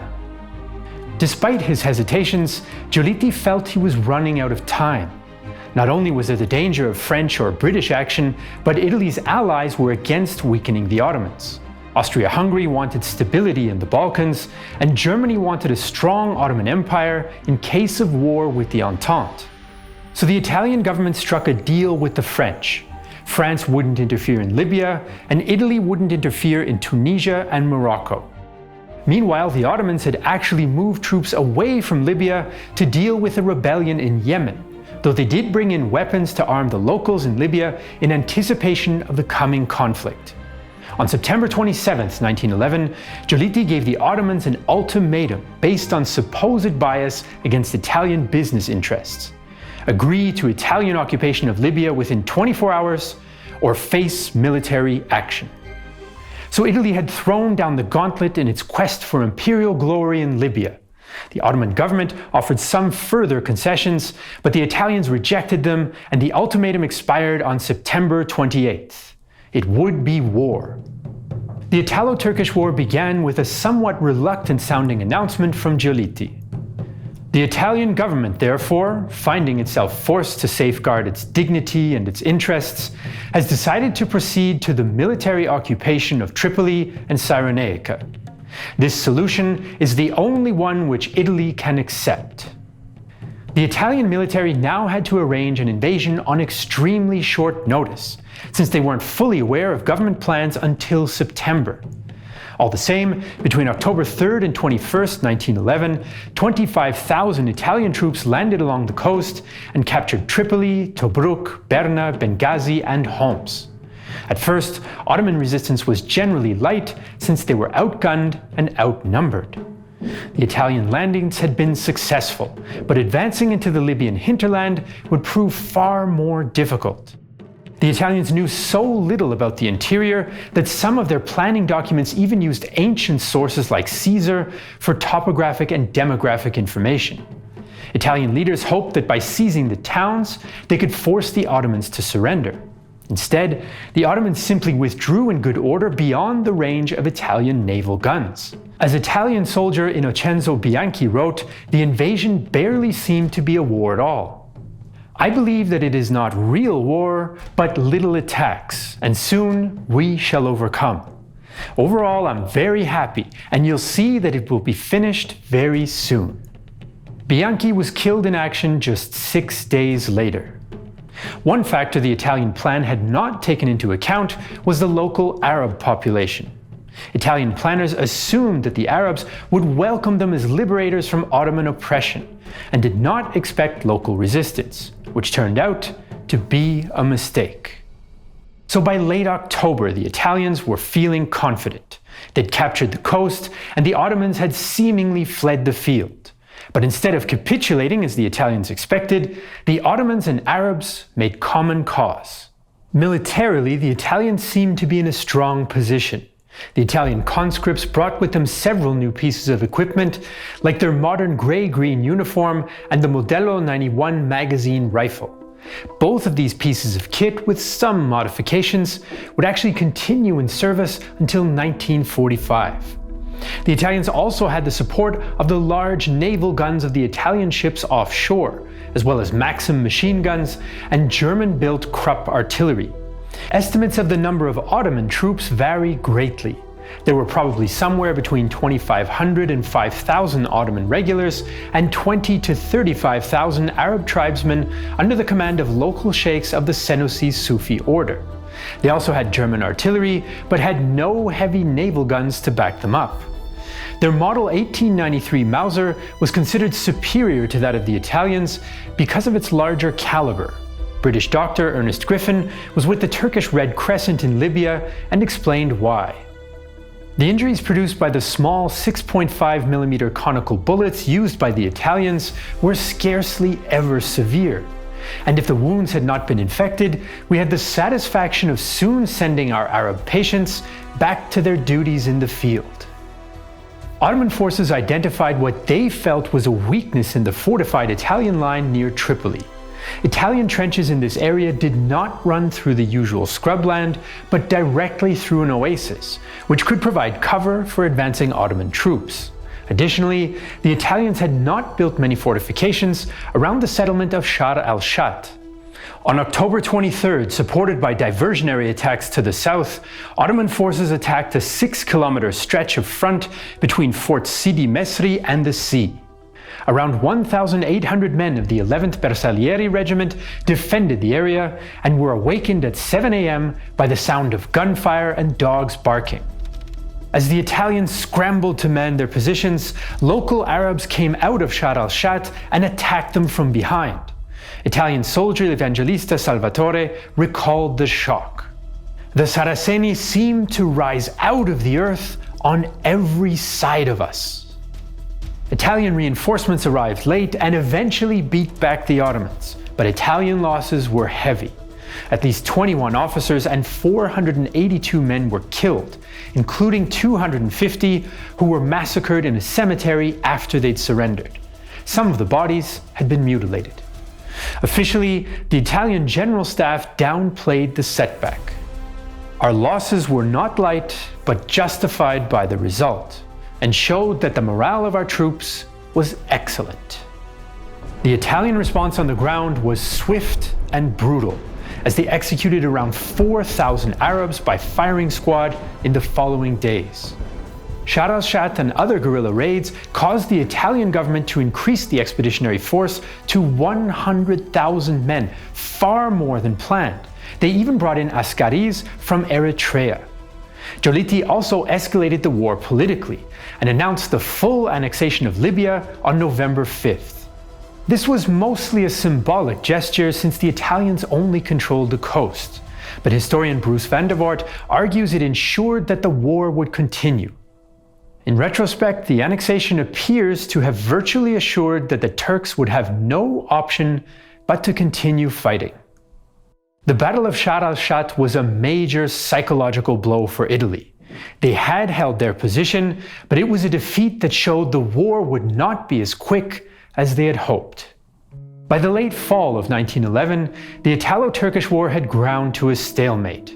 The Ottomans couldn't expel the Italians, but the Italians couldn't force a decisive battle because the Ottomans and Arabs began to wage a full-on guerrilla war. Italian naval supremacy also meant the Turks couldn't send reinforcements, but they did manage to sneak in shipments of arms and a small group of volunteer officers, including Enver Bey and Mustafa Kemal. Kemal made it to Libya by sailing to Egypt on a Russian ship and disguising himself as a journalist. Despite the previous struggles between the Arab tribes and the Ottomans, the two now worked together against the Italian invaders. Ottoman commander Enver Bey and tribal leader Sheikh Omar al-Mukhtar committed to the guerrilla strategy: keep the Italians pinned in the coastal towns and exhaust them through attrition. Kemal, who ended up being wounded in the eye, operated in the Derna sector and used his 9,000 men to keep 15,000 Italians busy. The Ottomans wanted to continue to dominate the Arabs, but also saw much value in their allies, as Enver Bey expressed. "I have become the master of the situation. Into my hands has fallen a power, the Sanusia, a force for which the various powers of Europe, the Italians, the French, the English, spend millions to have in their hands. Even the Khedive had tried to appropriate and employ them against us. And thus, this force has come to me without my spending a dime." Arab leader Farhat al-Zawi made the somewhat different Arab motivations clear to a French reporter. "Our men are patriots in bare feet and rags, like your soldiers of the revolution, and not religious fanatics. If the Turkish government abandons us, we will proclaim that it has forfeited its right over our country. We will form the Republic of Tripolitania." Italian commanders wanted to push into the desert, but they lacked the intelligence and logistics, had poor desert equipment, and were vulnerable to the guerrillas. So instead, they advanced little by little, digging trenches as they went, sometimes as often as every 100 meters. One British journalist called it, quote, "purely imbecile." In December, the Italians tried to bring the Turks and Arabs to a decisive battle at Ain Zara, an Ottoman base on the high ground with commanding views around Tripoli. The Italian attack opened on December 4th with around 15,000 men, supported by heavy artillery and naval guns. Two assault columns of Italian infantry advanced on the rudimentary Ottoman trenches, with one running into some severe difficulty. The defenders were forced to abandon the trenches and were then hit hard in the open by Italian artillery fire. The Ottomans withdrew 40 kilometers to the south, but the Italian cavalry failed to surround them. This allowed the Ottomans to escape once again, but they did leave much of their artillery behind. The Italian authorities and government-friendly newspapers trumpeted Ain Zara as a major victory, while journalists from neutral states were quick to point out Ain Zara was only a few kilometers from the Italian lines. Even though the Ottomans lost at Ain Zara, they were becoming more confident.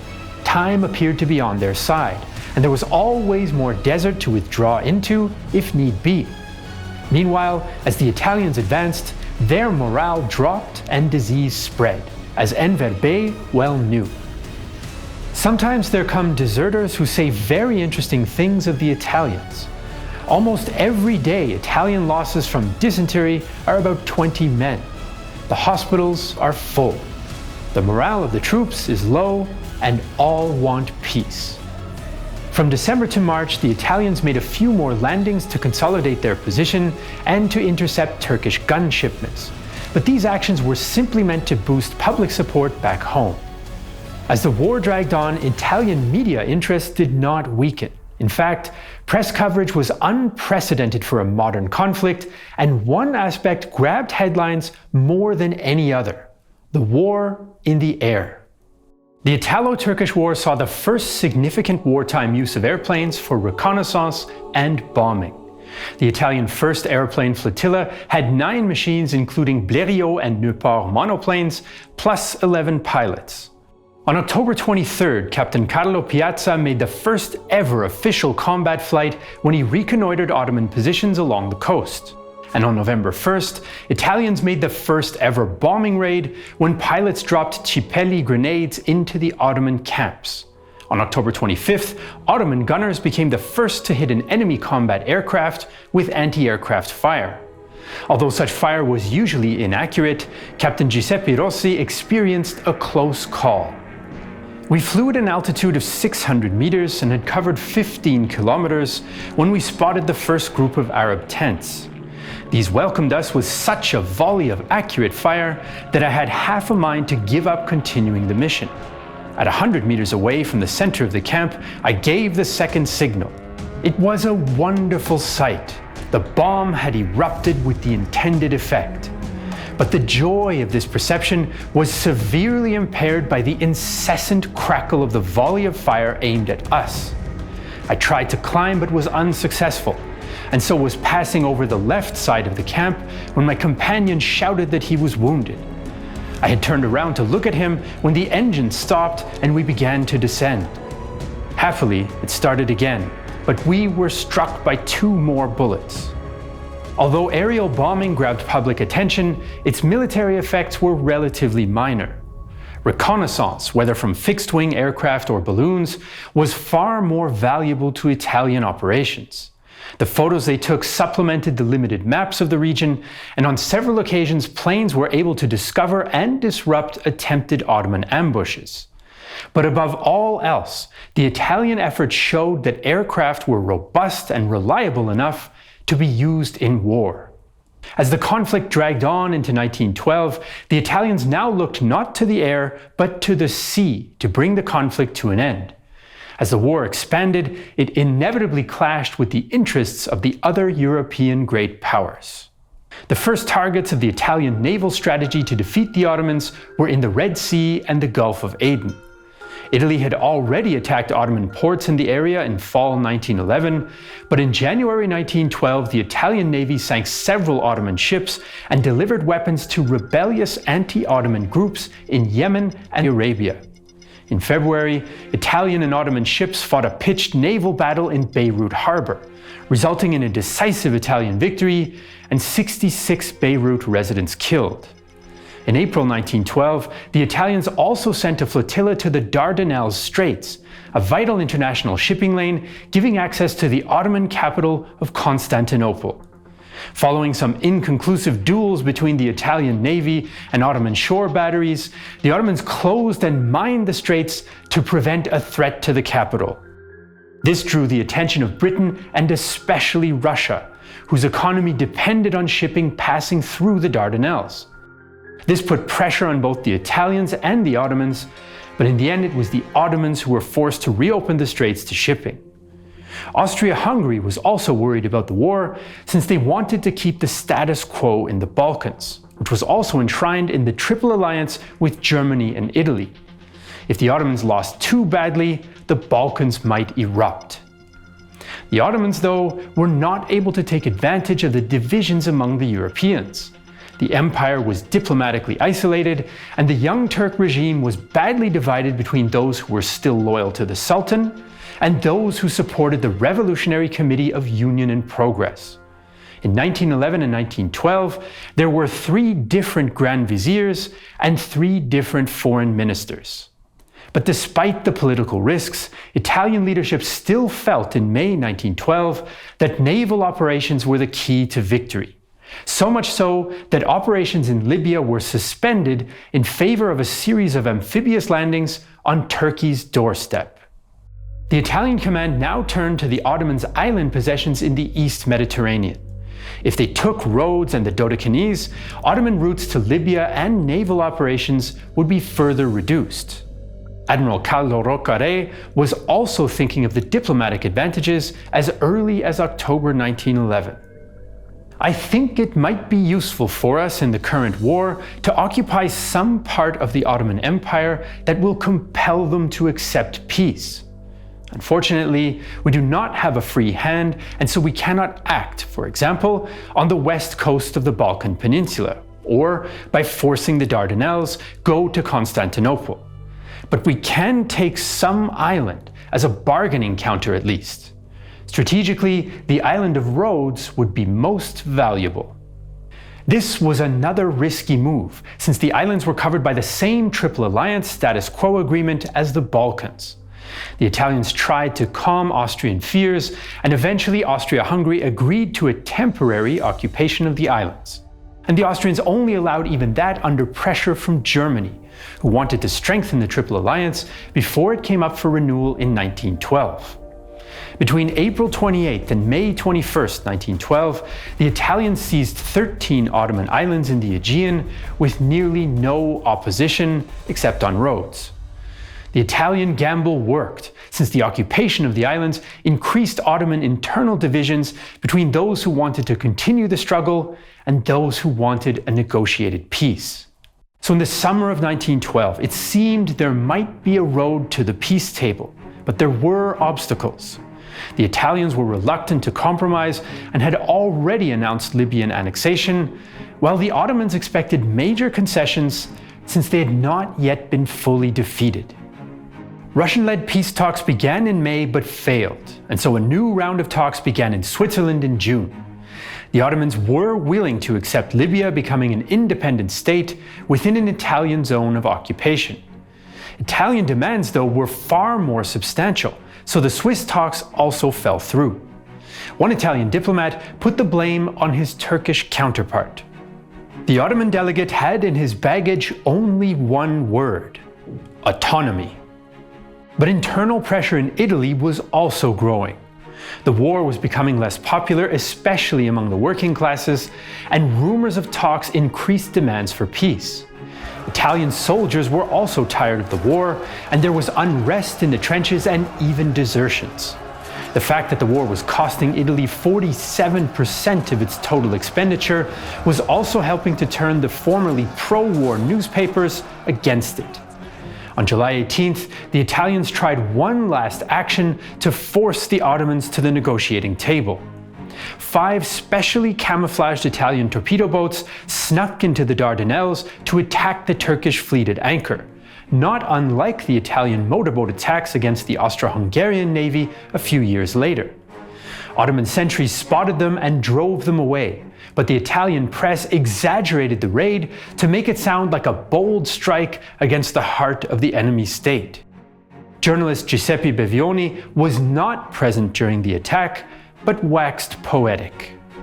The water boiled around the torpedo boats from stem to stern, and jets of water flew high as shells fell with horrible thuds, as if volcanic eruptions were flashing inexhaustibly beneath the water.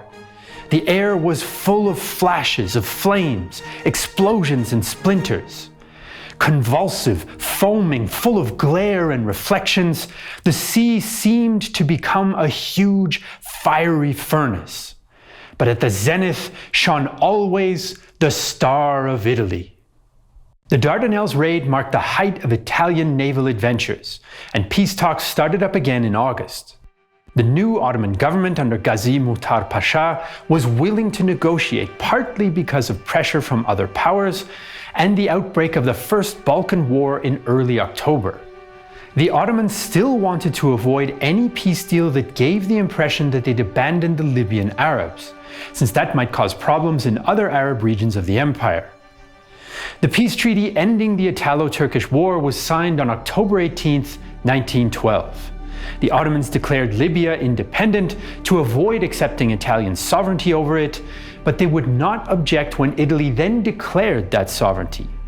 The Sultan would continue to be recognized as the religious head of Libyan Muslims. The Italians promised to return the Aegean Islands and pay some reparations. The other European powers quickly recognized Italian control over Libya. So Italy had won the Italo-Turkish War and taken Libya from the Ottoman Empire. When peace was announced, the Italian elites, like popular contemporary historian Cesare Causa, were overjoyed. Praise be to God! We are no longer nothing. We are an old people that has found its youth and strength. We are a great nation. The majority of Italians were less enthusiastic. The war had not brought the impressive victory that they'd been promised and proved costly in blood and treasure. 3,500 Italians had died, mostly from disease, and 4,250 were wounded. The victory did little to improve Italy's military reputation with the other great powers, and its new possession was not easy to govern. Libyan Arabs would go on to resist Italian rule for years, and the Italian authorities brutally repressed them in response. Italy would also refuse to give up the Aegean Islands on the grounds of the increased costs of the Libyan occupation. For the Ottomans, losing their last African province reinforced their reputation as the so-called sick man, but they managed to save some face with the complicated arrangement in Libya, and losing control of the region actually improved their finances. They suffered a similar number of military killed and wounded as the Italians, despite Italian military superiority. The suffering of the Libyan people was, however, significant, and special refugee offices were set up in Constantinople for those fleeing Italian repression. The Italo-Turkish War was the last typical 19th century imperial small war, but it also hinted at what was to come in 1914. It featured trenches, machine guns, airplanes, the first tactical use of armored cars, Italian torpedo boat attacks, and a stalemate, though actual combat was not comparable to the First World War. The war also saw a guerrilla force successfully resist a larger and more powerful conventional force, which obligated the stronger power to seek victory by means other than a decisive battle. In fact, the very same Senussi Arabs would also fight with the Ottomans in 1914 to 1918.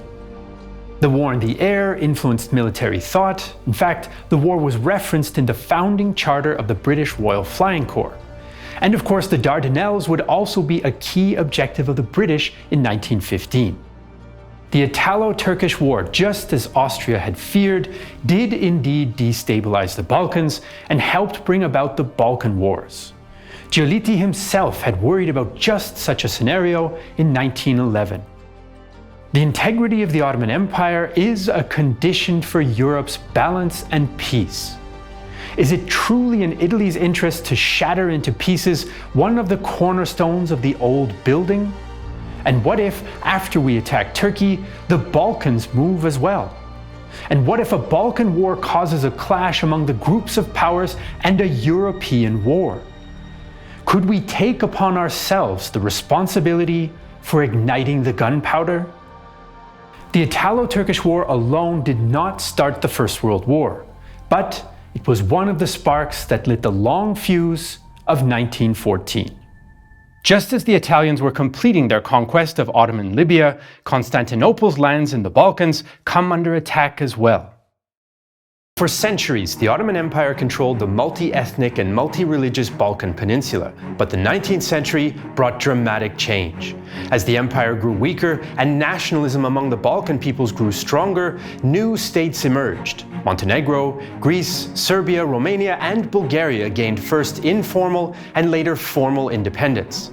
This did not happen without bloodshed, including uprisings, Ottoman repression, independence wars, and great power intervention to protect their own interests. The decisive Russian victory in the Russo-Turkish War of 1877-78 ensured the independence of the Balkan states, but also provoked the suspicions of the other powers by creating a large and Russia-friendly Bulgaria. A concerned Austria-Hungary occupied Ottoman Bosnia and Herzegovina and the Sanjak of Novi Pazar in 1878, and Britain worried that Russia might get too close to the Turkish Straits. So the powers met in Berlin to modify the borders of the preliminary Peace of San Stefano to limit Russian influence. They returned most of Macedonia to the Ottomans, which angered Bulgarian leaders like Ivan Geshov. When we read the agreement in which a short-sighted diplomacy in Berlin partitioned our homeland, we were left crushed and thunderstruck. Was such an injustice possible? Could such an injustice be reversed? The Peace of 1878 did not stabilize the region, as no state was satisfied with the resulting borders. Serbia and Bulgaria even fought a brief war in 1885, as did Greece and the Ottomans in 1897. By the start of the 20th century, local and great power tensions in the Balkans were running high. The new states hoped to expand their territory at the expense of the Ottomans and each other, and the great powers were still nervous about the balance of power in the region. Austria-Hungary worried that Serbia was a danger, since some in Serbia also wanted closer ties with their fellow Serbs and other South Slavs in the dual monarchy, and Serbia had close relations with Russia. Russia was glad to have new allies in the Balkans and wanted access to the Turkish Straits, but worried that someone else might get their hands on Constantinople if the Ottomans collapsed completely. The Ottoman Empire was in a state of crisis externally and internally. Its defeats had cost it much of its European lands and brought violent instability at home. 1908, though, would be a decisive year. The Young Turk Revolution in July brought a fresh constitution and a desire to modernize the empire and army, create a stronger Ottoman identity, and preserve Ottoman territories, in particular Macedonia. But in October, Austria-Hungary shook the Balkans and Europe by annexing Bosnia after 30 years of occupation and withdrawing from Novi Pazar. Russia was outraged, and Bulgaria used the opportunity to sever all formal ties to the Ottomans. The result was more international tension and more chaos in Constantinople. Conservative forces tried to overthrow the new Ottoman constitution in 1909, which led to a counter-coup, yet another constitution, and a new sultan, Mehmet V. The next year, even formal control of Crete was lost, and Albanians revolted in favor of more autonomy with Montenegrin support. The Balkan states also had their share of problems, with Serbia and Greece suffering coups of their own, and all nations having difficulty exerting political control over their influential and nationalistic military leadership. While the Balkans and the Ottoman Empire were in turmoil, in 1911 Italy decided the time was right to expand its empire. Traditionally, Britain, France, and more recently Germany had supported the Ottoman Empire to prevent a total collapse. But now, they allowed Italy to attack and occupy Ottoman Libya and the Dodecanese Islands. The Italo-Turkish War of 1911-12 ended with defeat for the Ottomans, who tried to limit their losses at the negotiating table. But the Balkan states had been watching closely and planned to take advantage of Ottoman troubles with Russian encouragement. The Serbian and Bulgarian governments began alliance talks in fall 1911, just after the Italo-Turkish War began, and in March 1912 they agreed on a defensive alliance, which changed to an offensive alliance in May. Soon after, Montenegro and Greece joined with separate agreements, and the Balkan League was born. The League resolved to make war on the Ottoman Empire to gain what they felt were lands that belonged to their peoples, but they had conflicting claims they all said dated back to medieval times. Serbia, Bulgaria, and Greece wanted Macedonia, while Bulgaria and Greece both wanted Thrace. Montenegro and Serbia wanted the Sanjak of Novi Pazar, the area around the port of Scutari on the Adriatic, and Kosovo. The Albanians hoped for autonomy, which would also include Scutari and Kosovo. In most of these regions, the mix of nationalities and religions did not align with political plans. Turks, Albanians, Bulgarians, Serbs, Montenegrins, Greeks, Jews, and other groups all lived in communities that overlapped over the centuries. The League wanted to take territory from the Ottomans, but made few formal agreements on how it would be divided. Serbia and Bulgaria agreed on how to divide part of Macedonia, but part was considered a disputed zone that could be assigned after the war with Russian arbitration. So the Balkan League determined to make war on the Ottomans without a clear post-war plan to divide the spoils. But first, they would have to defeat the Ottoman army just as the Italians had done. The First Balkan War began on October 8, 1912, when Montenegro attacked the Ottomans ahead of schedule to get the jump on rival Serbia. The rest of the Balkan League members quickly gave the Ottomans a pro forma ultimatum. Hard-pressed Ottoman Grand Vizier Ahmet Muhtar Pasha wanted to save the peace and even demobilized part of the Ottoman Third Army in Thrace, but the influential Young Turk party called the Committee for Union and Progress wanted to fight. The empire was again at the brink of civil war, but declared war on the Balkan League on October 16th. Most European observers expected that the Ottomans would win. The empire's population of 24 million was more than twice the League's combined 10 million, and on paper the Ottomans could field 600,000 men. The regular troops also had gained experience fighting the Italians and rebels in Albania and Macedonia. But the Ottomans also faced problems. Many of their best officers, like Mustafa Kemal and Enver Bey, were stuck in Libya, and the reserve troops were badly trained and equipped with a mishmash of weaponry. The Ottoman navy was weak, and the army only had 315,000 men in Europe. The Balkan League could count on 825,000 soldiers, 350,000 Bulgarians, 230,000 Serbs, 200,000 Greeks, and 45,000 Montenegrins. Most of the soldiers were peasant conscripts, equipped with a variety of European weapons, including French and German artillery and a few observation aircraft. The Greek navy, with 16 destroyers and an armoured cruiser, ensured control of the Aegean Sea.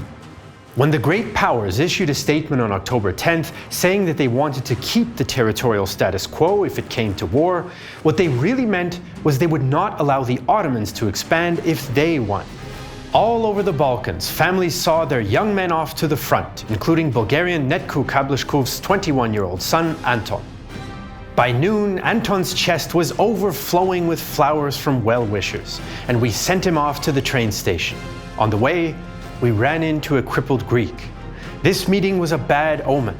I feared that my son would also be crippled. I wanted us to go back, but I didn't want to discourage him, so we continued on towards the station. In eastern Thrace, 3 Bulgarian armies faced the Ottoman First Army. The Ottomans thought the Bulgarians would move on Macedonia, so that's where they had most of their troops. But the Bulgarians instead sent the bulk of their units towards the fortress towns of Edirne and Kırıkkilise, also known as Adrianople and Lozengrad, on the road to Constantinople. Bulgarian troops surrounded the Ottoman garrison at Edirne, and Bulgarian Deputy Commander-in-Chief Mikhail Savov said that he was ready to sacrifice 100,000 men to storm it. The Bulgarians did not storm the fortress, but young Anton Kablashkov was killed just outside its walls. East of Edirne, Ottoman First Army commander Abdullah Pasha thought he outnumbered the enemy, so he sent his troops forward in a hasty advance on October 21st. At the Battle of Kırıkkilise, the outnumbered Ottomans fought for 3 days before the Bulgarians broke their lines. The Bulgarians could probably have completely smashed the Ottoman army if they had pursued them, but instead they rested while the Ottomans rushed in reinforcements and restored discipline. Ottoman senior officer Muhtar Pasha reflected on the disaster. The causes of our defeat are to be found in our bad military organization and in the lack of discipline of our reservists. But the principal cause was the rain, which had continued for a week, completely destroying the morale of our army, and for 3 days rendering impassable the roads and fields to our trains and artillery. On the 29th, the Bulgarians attacked the fresh Ottoman defensive positions at Lulje-Burgas. At first, the Ottomans were able to hold the line, but when their logistics couldn't furnish the guns with enough shells, the Bulgarians again defeat them thanks to determined infantry attacks and superior artillery. Each side suffered 20,000 killed and wounded in the largest battle in Europe between 1871 and 1914. On November 2nd, reeling Ottoman forces retreated to the Çatalca line, just 30 kilometers from the imperial capital of Constantinople. The Ottoman government requested an armistice, but Bulgarian Tsar Ferdinand refused and did not inform his allies. On November 17th, the Bulgarians tried to break through the Çatalca line and fulfill Tsar Ferdinand's dream of reaching the old Byzantine capital. But fierce Ottoman resistance, stretched logistics, and a cholera outbreak stopped them. Still, with Bulgarian advances on land and the Greek navy off the coast, Ottoman forces in the rest of the Balkans had been cut off. Some of the towns and villages captured by Bulgarian troops in Thrace were populated by Bulgarians, many of whom considered themselves liberated. Elena Bijeva later recalled when Bulgarian irregulars, among them poet Peyu Yavorov, entered her town. When the people entered the church, they took off their fezes and held them in their hands, and Yavorov sat on the priest's chair and began speaking.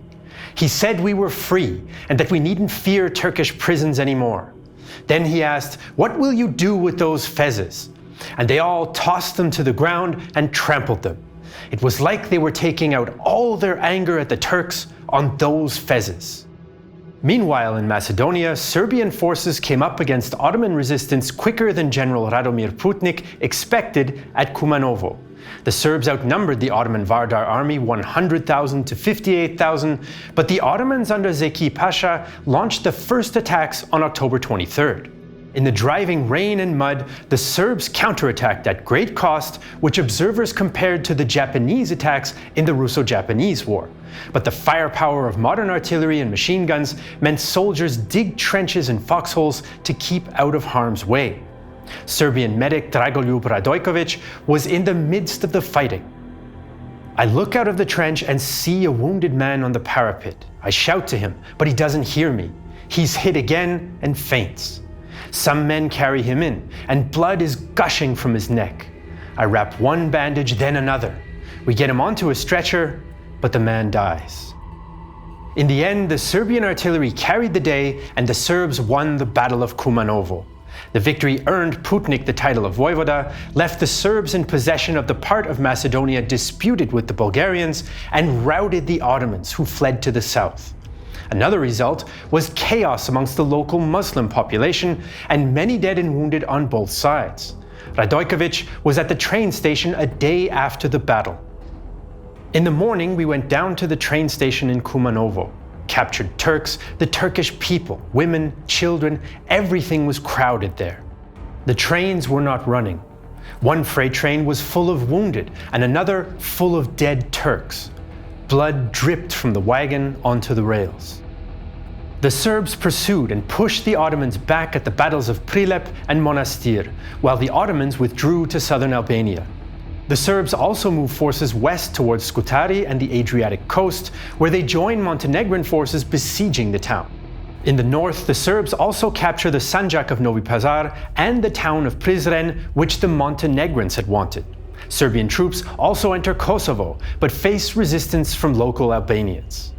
In the south, the Greek army of Thessaly made straight for Salonika. Greece was also interested in Macedonia, but they prioritized the drive for Salonika to reach it before the Bulgarians could. Greek troops pushed the Ottomans aside at Sarantaporos Pass and with more difficulty at Yanitsa. The way to Salonika was open, and the Greek army surrounded the city on November 7th. A Bulgarian division rushed south, and the commander sent a message ahead asking the Ottomans to surrender to him instead of to the Greeks, but it was too late. The Ottoman commander replied that he only had one Salonika, and he had surrendered it to the Greeks on November 8th. This was a critical League victory, as Ottoman forces were now completely cut off from any hope of reinforcement. It was also a personal tragedy for Ottoman officer Mustafa Kemal, as it was his hometown and fueled his anger at Constantinople. Then one day I heard my homeland Salonika, my mother, my sister, my relatives and acquaintances were handed over to the enemy by the very Ottoman leadership who expelled me for unveiling the truth about them. Kemal also said that he would have fired every Ottoman officer above the rank of major.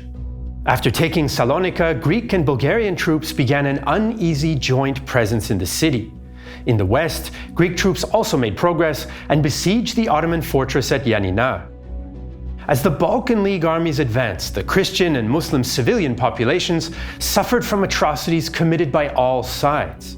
This was made worse by the presence of irregular forces of locals who supported their countrymen's armies, but also blurred the line between soldiers and non-combatants for enemy troops.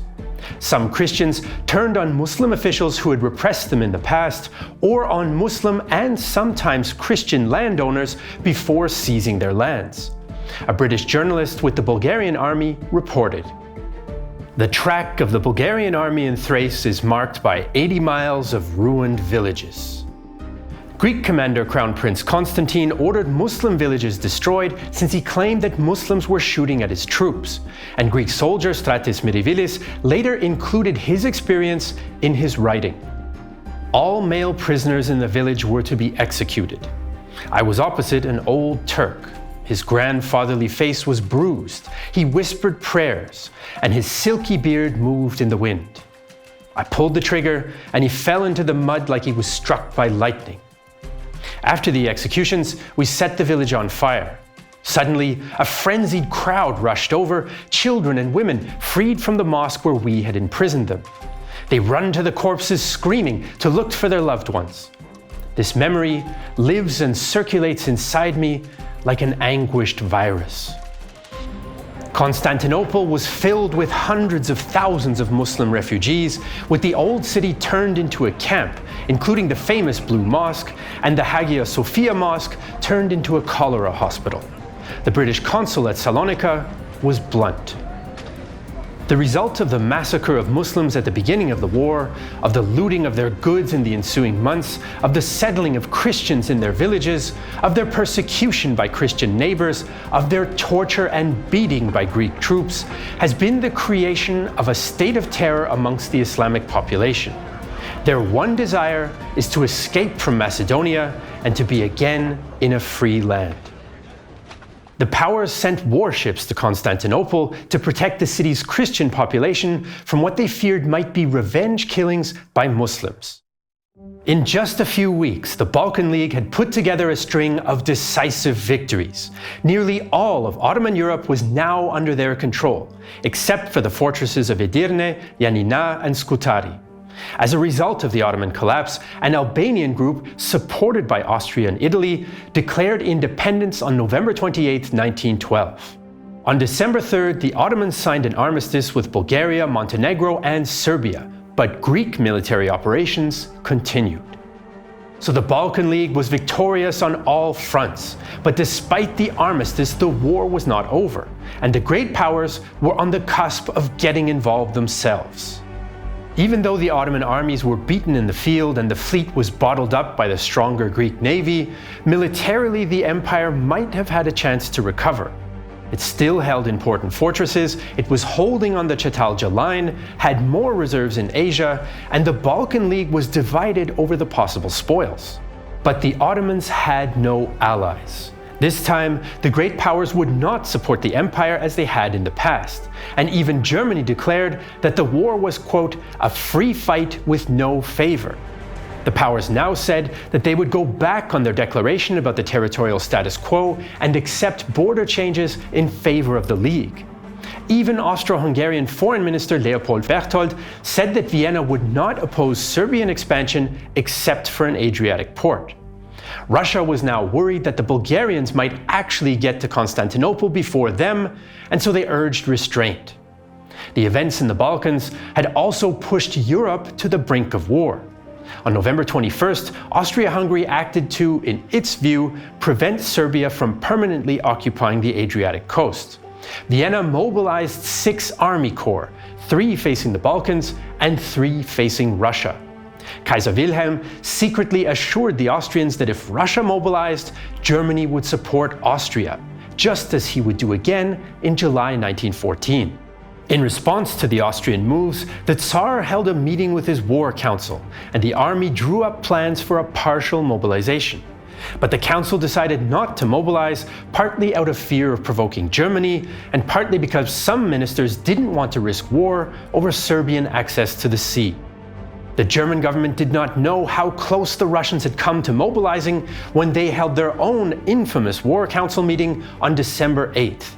Chief of the General Staff von Moltke felt that Germany should declare war now, before Russia got any stronger, but in the end, the Council decided against it.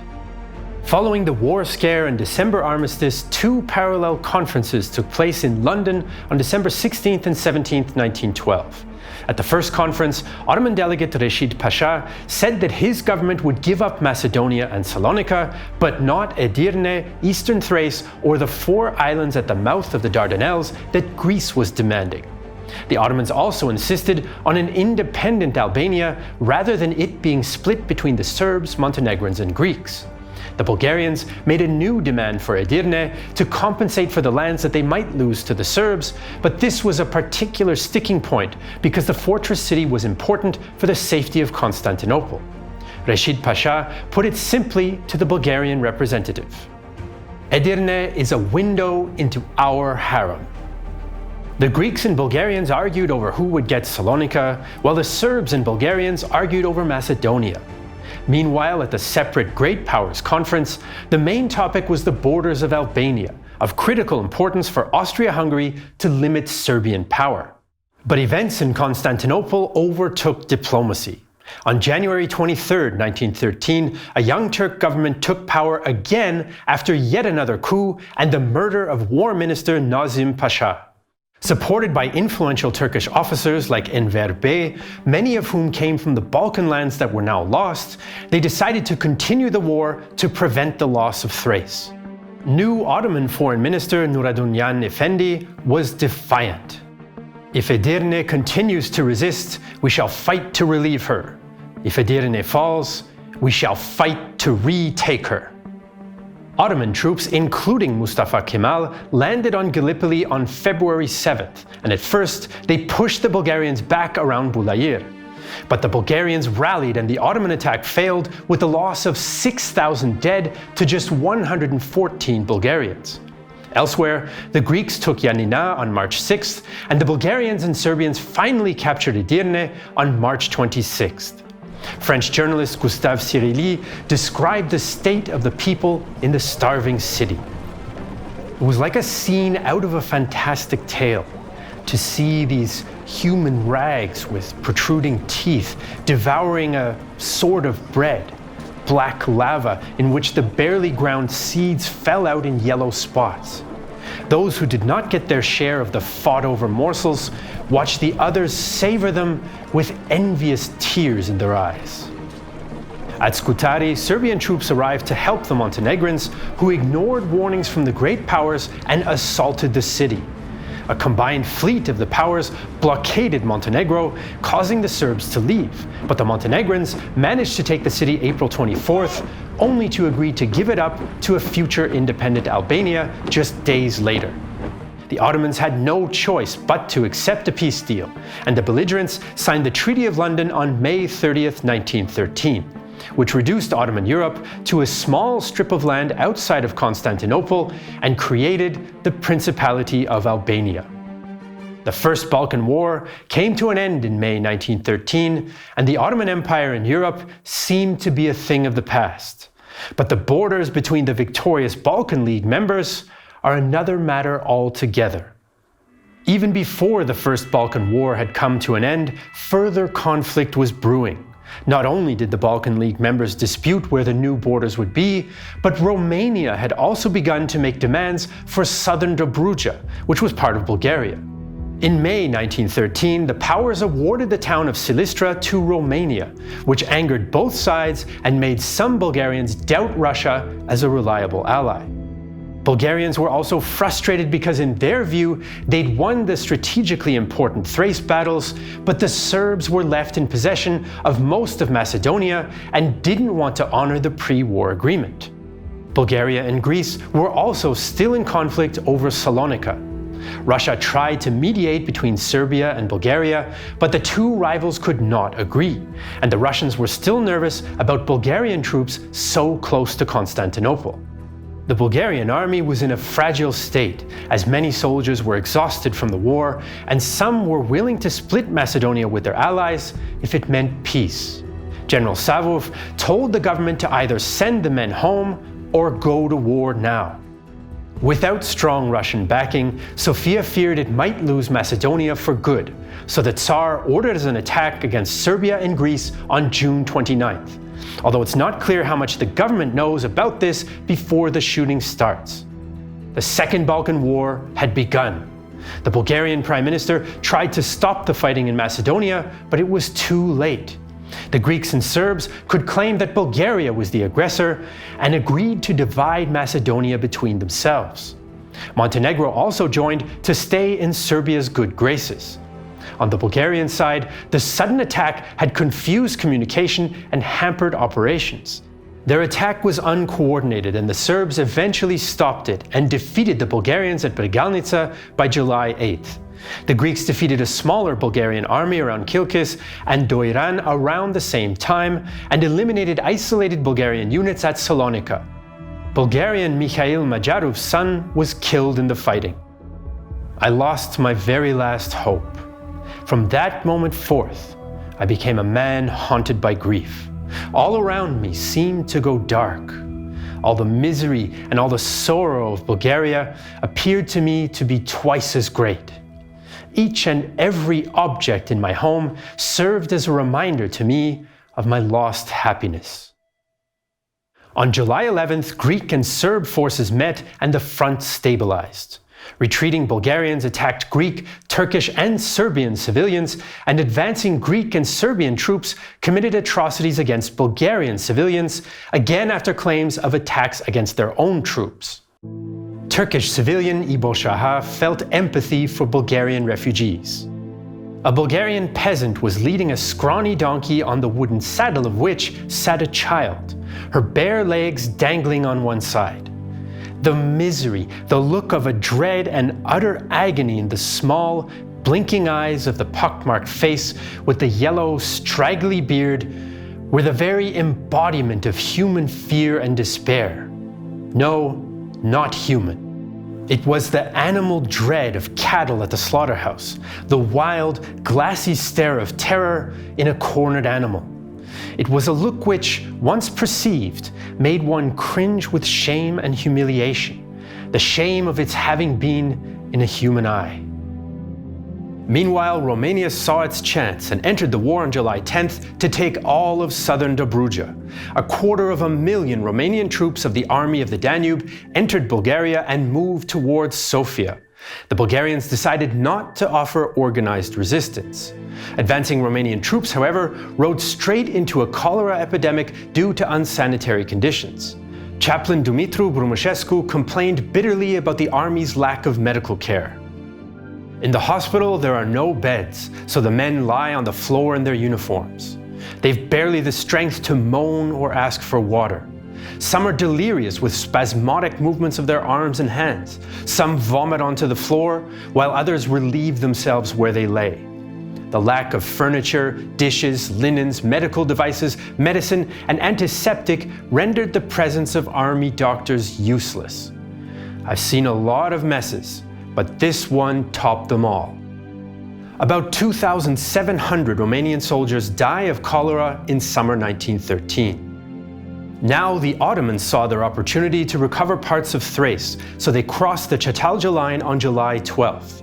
The few Bulgarian troops left in the area could offer only token resistance, and the Ottomans recaptured the fortress of Edirne without firing a shot on July 23rd. Many Bulgarian civilians fled, creating a new wave of refugees, and another outbreak of cholera killed 4,000 Ottoman troops.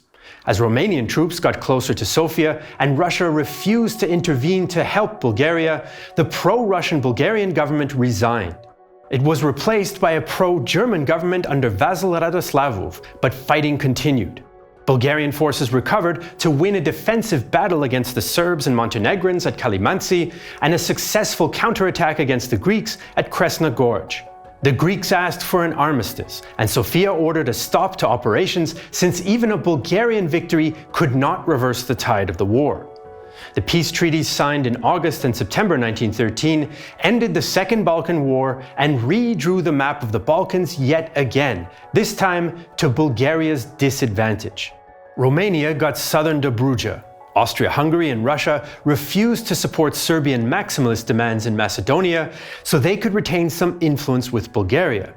Serbia did get most of Macedonia, but Bulgaria kept a part and Greece kept Salonika. The Ottomans regained eastern Thrace despite their defeat in the First War. The Balkan Wars left a lasting impact on the region and Europe as a whole. The fighting and the cholera were deadly. 125,000 Ottoman soldiers died, along with 65,000 Bulgarians, 36,000 Serbs, 9,500 Greeks, and 3,000 Montenegrins. After more than 600 years, the Ottoman presence in the Balkans was nearly gone.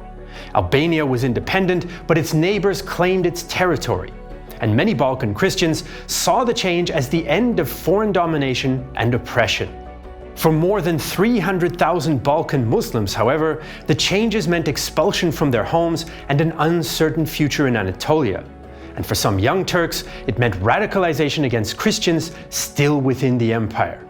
Enver Pasha, who hailed from the Balkans and would later play a key role in the Armenian genocide and the killing of Ottoman Greeks in the First World War, shared his anger. How could anyone forget the plains, the meadows, watered with the blood of our forefathers? Abandon those places where Turkish raiders had stalled their steeds for a full 400 years, with our mosques, our tombs, our dervish lodges, our bridges and our castles, to leave them to our slaves, to be driven out of the Balkans to Anatolia. This is beyond a man's endurance. I am prepared to sacrifice gladly the remaining years of my life to take revenge on the Bulgarians, the Greeks, and the Montenegrins. The events of 1912-13 helped to create the conditions for the catastrophe of 1914 as well. Bulgarian resentment at the lack of support from Russia caused it to drift closer to Austria-Hungary and Germany, and tensions between Austria-Hungary and a much larger Serbia also increased. With Serbia as Russia's only remaining Balkan ally, Russia would be under more pressure to support Serbia in any future conflict. And in October 1913, Austria issued an ultimatum to Serbia with German support to force Belgrade to remove its troops from northern Albania. A similar ultimatum in 1914 would transform the Third Balkan War into the Great War. Throughout the Balkan Wars, Austria-Hungary felt itself in the grip of an Albanian crisis. The flare-ups between Serbia and Austria lasted from late 1912 until late 1913, and stemmed from Vienna's fear that a victorious Serbia might get access to the Adriatic Sea. Vienna therefore supported the Albanian movement against Ottoman rule, which declared independence in November 1912. At the same time, though, Serb and Montenegrin troops had moved into what was now Albanian-claimed territory during the First Balkan War, when it was still controlled by the Ottomans. When Serb troops captured the town of Prizren, they accused Austro-Hungarian consul Oskar Prohaska of unfriendly activity, setting off the Prohaska affair. Vienna then demanded justice, so Belgrade apologized, and their army performed a ceremony to honor Prohaska and restore Austro-Hungarian prestige. In January 1913, with tensions over Serbia and Albania high, Russia and Austria-Hungary moved up reinforcements along their border, and St. Petersburg threatened to mobilize. This cost both countries huge amounts of money, leading to some talk that war now might be better than expensive military posturing. Austria-Hungary also spent money increasing explosive production, buying horses for the army, and preparing the telegraph network for wartime needs. Grand Dukes Nicholas and Peter, both of whom had Montenegrin wives, led a strengthening war party in Russia.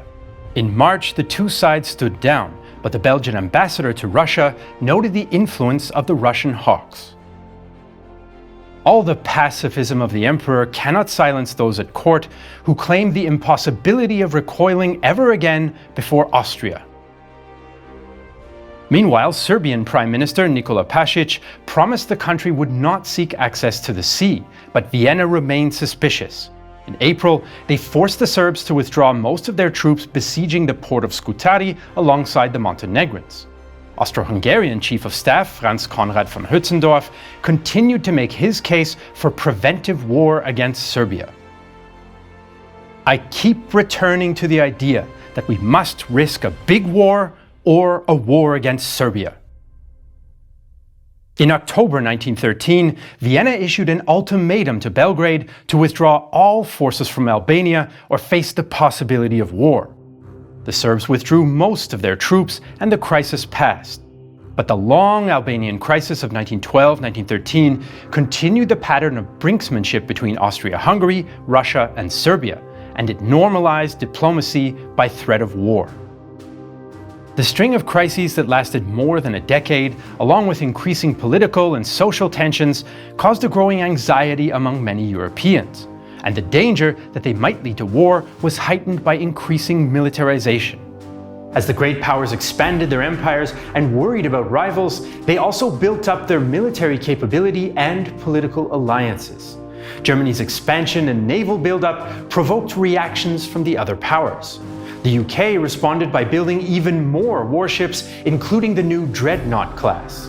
Meanwhile, Austria-Hungary and Russia clashed over influence in the Balkans, where new independent states had largely replaced the weakened Ottoman Empire with Russian help. By 1914, a system of alliances bound most of the great powers to each other, for better or for worse. France and Russia had been allies since 1894, and the Triple Alliance connected Germany, Austria-Hungary, and Italy. Britain had maintained a policy of splendid isolation for most of the 19th century, but its fear of German naval expansion brought it closer to the Franco-Russian bloc to create the Triple Entente. The danger of such alliances was that a conflict involving one or two powers was more likely to drag all of them into a European war. Germany felt surrounded by potential enemies, so it tried to test Entente resolve during two diplomatic crises in Morocco in 1905 and 1911. The British and French held firm, but there was no war, which angered German Chief of Staff Helmut von Moltke. If we again slip away from this Moroccan affair with our tail between our legs, and if we cannot bring ourselves to put forward a determined claim which we are prepared to force through with the sword, I shall despair of the future of the German Empire. I shall then resign, but before handing in my resignation, I shall move to abolish the army and to place ourselves under Japanese protectorate. We shall then be in a position to make money without interference and develop into ninnies. Germany's worries about its situation in Europe caused its government to shift priority from the navy, which had angered Britain, back to the army, which caused France and Russia to expand their armies. To many in Berlin, it seemed that time was on the Entente's side, and Germany's chances would be better if war came sooner rather than later. Historians still debate whether Germany's assertiveness or Franco-British refusal to share international power played a greater role in increasing tensions. While great power alliances hardened across Europe, more trouble was brewing in the Balkans. The Austro-Hungarian annexation of Bosnia from the Ottomans in 1908 upset Russia and angered Serbian nationalists, who wanted closer ties with South Slav populations in Austria-Hungary. Russia then supported the independent Slav states in the Balkan Wars of 1912 and 1913, in which Serbia gained more territory.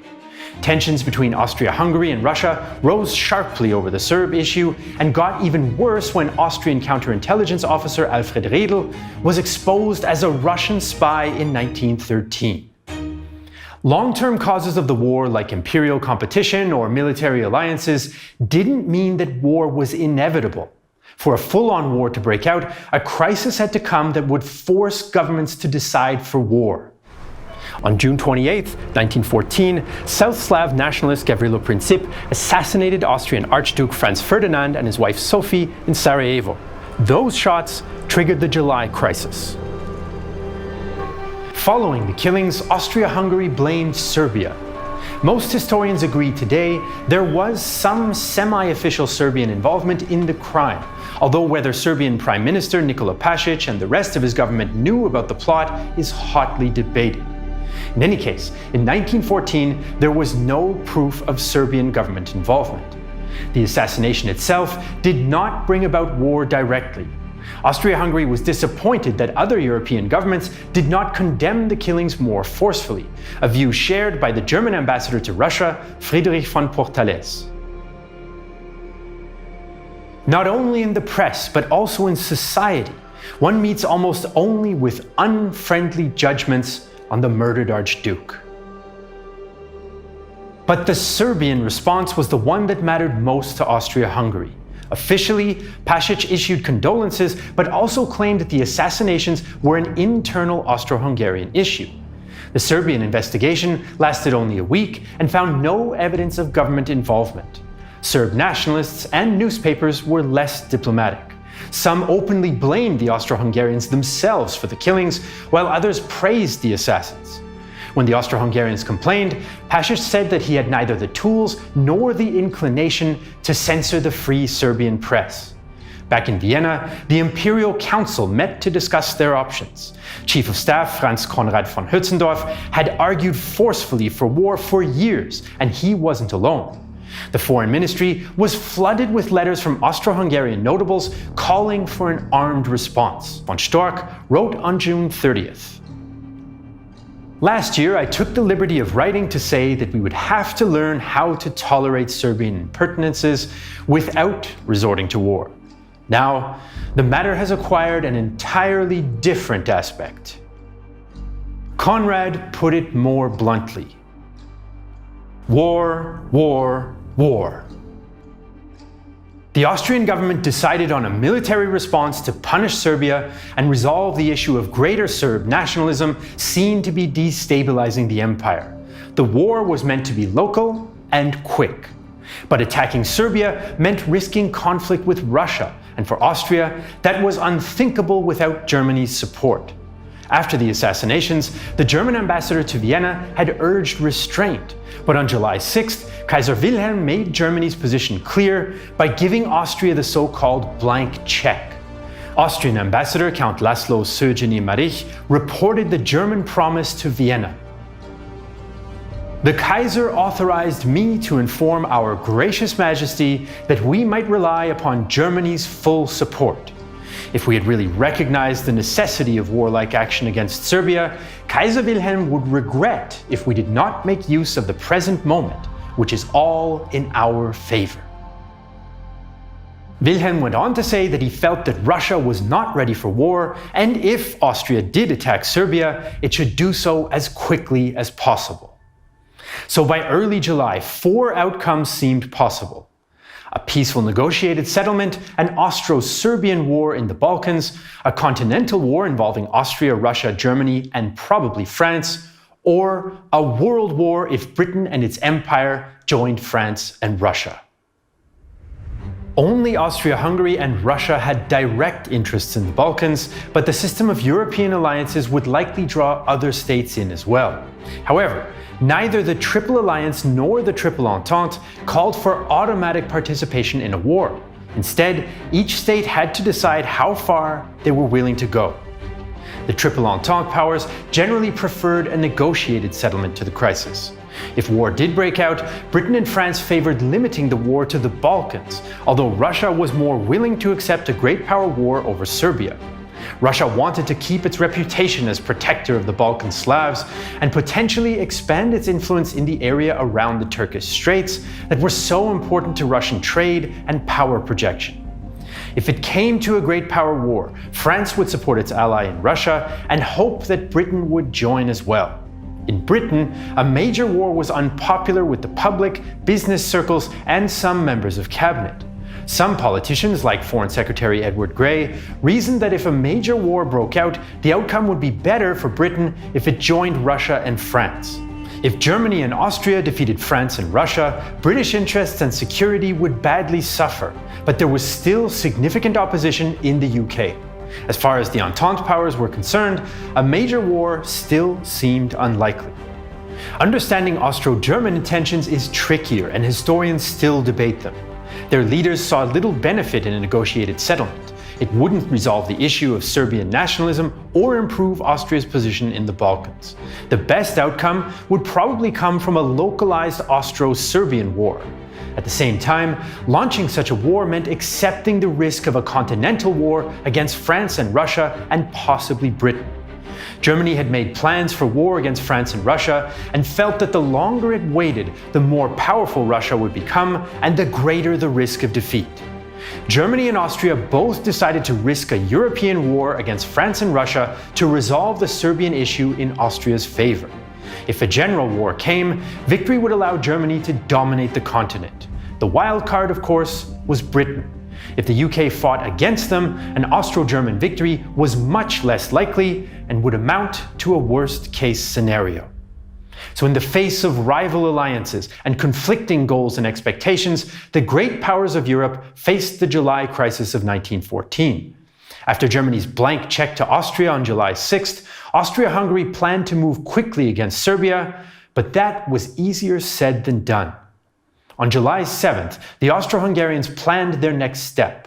Although many were eager for war, the government was not quite united. Hungarian Prime Minister István Tisza was at first hesitant. The Kingdom of Hungary already included many Serbs, and war with Serbia would only increase those tensions. Tisza insisted that Austria-Hungary deliver an ultimatum to Serbia to give one last opportunity for peace, or to justify eventual military action. Crafting the ultimatum took time, and Tisza only approved the final text on July 19th. The ultimatum text was not the only delay. Many Austro-Hungarian troops were on leave for the harvest, and mobilization would take 2 weeks. Internationally, the French President and Prime Minister arrived in St. Petersburg on July 20th for a scheduled meeting with the Russians. So if the Austrians gave the ultimatum to Serbia before the French went home, Moscow and Paris might quickly develop a joint response. It's debated how much the French and Russians may have already known about the coming Austrian ultimatum, but they did use the meeting to portray an image of ironclad unity. As President Raymond Poincaré told the Russians, his primary concern was Britain. "We shall have weighty matters to discuss.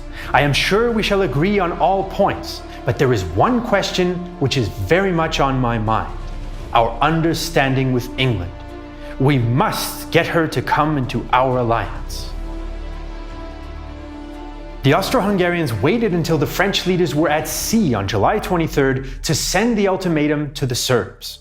Of the 10 demands, most concerned the arrest of Serbian officials and the suppression of anti-Habsburg propaganda.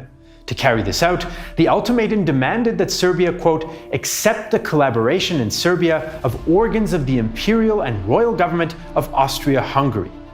This was tantamount to surrendering Serbian sovereignty, and the Austrians had deliberately drafted the ultimatum so the Serbs would have no choice but to reject it, and war could then be declared. Belgrade replied within the 48-hour deadline and accepted all the points except for those contrary to the Serbian constitution, like allowing Austro-Hungarian officials to prosecute Serbian citizens. The ultimatum triggered a wave of feverish diplomatic activity. The Entente powers now fully realized the seriousness of the crisis, which had mostly been driven behind closed doors in Vienna and Berlin until now.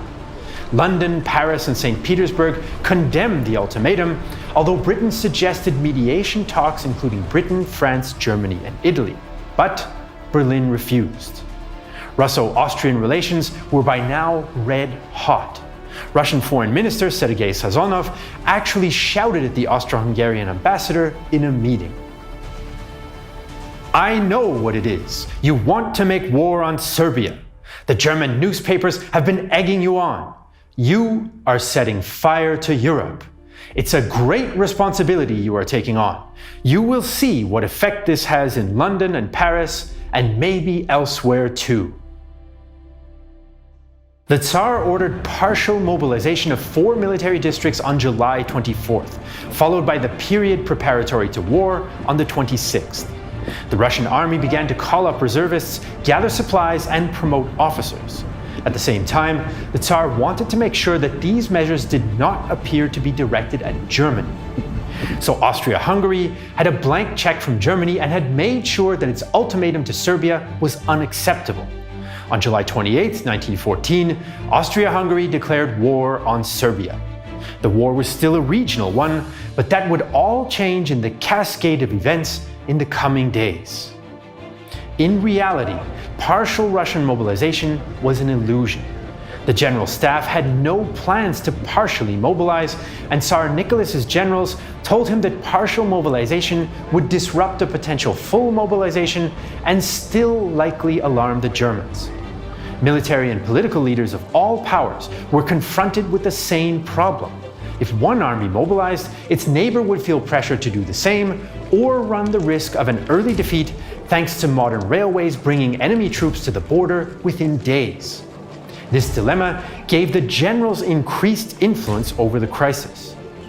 On July 30th, after overcoming the last-minute nerves, the Tsar announced full mobilization.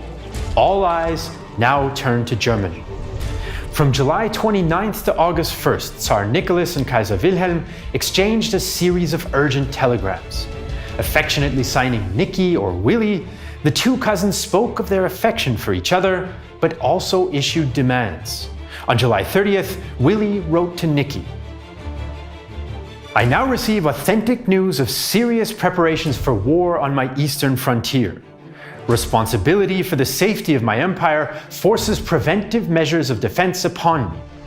My friendship for you and your empire, transmitted to me by my grandfather on his deathbed, has always been sacred to me, and I have honestly often backed up Russia.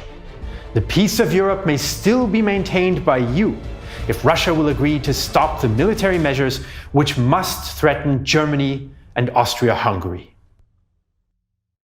London now tried to mediate again, including a proposal for Austro-Hungarian forces to stop at Belgrade.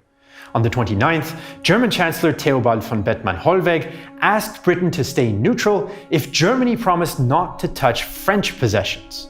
Foreign Secretary Edward Grey now desperately sought clarification from his own cabinet, 2/3 of which had previously opposed the war. Cabinet member John Burns summed up the decision. "Situation seriously reviewed from all points of view. It was decided not to decide." Britain still would not say if it would join the Entente in case of a general war. Hollweg was now unsure of British intentions and tried to rein in the Austro-Hungarians, including suggesting the halt in Belgrade plan. Meanwhile, the German Chief of Staff Helmut von Moltke was encouraging Conrad to attack. This led to Conrad explaining, "Who actually rules in Berlin, Bethmann or Moltke?" But the Austro-Hungarians claimed it was now too late to change course, and a temporary occupation of Belgrade would not achieve their aims. Moltke also began to push for Germany to mobilize, since the German war plan depended on speed to avoid a two-front war. The Schlieffen Plan called for German armies to first defeat France while Russia was still mobilizing, then shift the German troops to the east. If Russia was allowed to mobilize first, Germany would be at a disadvantage. The Germans had started preparing on July 28th, but on the 31st, Kaiser Wilhelm announced pre-mobilization, the Kriegsgefahrzustand, or state of threatening danger of war. The decision led to another flurry of telegrams. Germany demanded that Russia cease mobilization, while simultaneously asking Austria-Hungary to prepare for operations against Russia. The Germans also asked for French and British neutrality in a seemingly imminent Russo-German war. In Britain, a third royal cousin, King George, now called on the Tsar to end mobilization. Prime Minister Herbert Asquith recalled the moment he presented a draft telegram to the king. "The poor king was hauled from his bed, and one of my strangest experiences was sitting with him. I read the message and the proposed answer. All he did was suggest that it should be made more personal and direct, by the insertion of the words, 'My dear Nicky,' and the addition at the end of the signature, 'Georgie.'" And so, as July 1914 came to an end, there was a frenzy of diplomatic messages between European capitals. For many military leaders, though, it was too late for any more talk, and they began to pressure the politicians to act. On July 31st, French General Joseph Joffre asked his government to reverse its more passive policy and mobilize. President Poincaré described the meeting, which lasted into the wee hours of August 1st.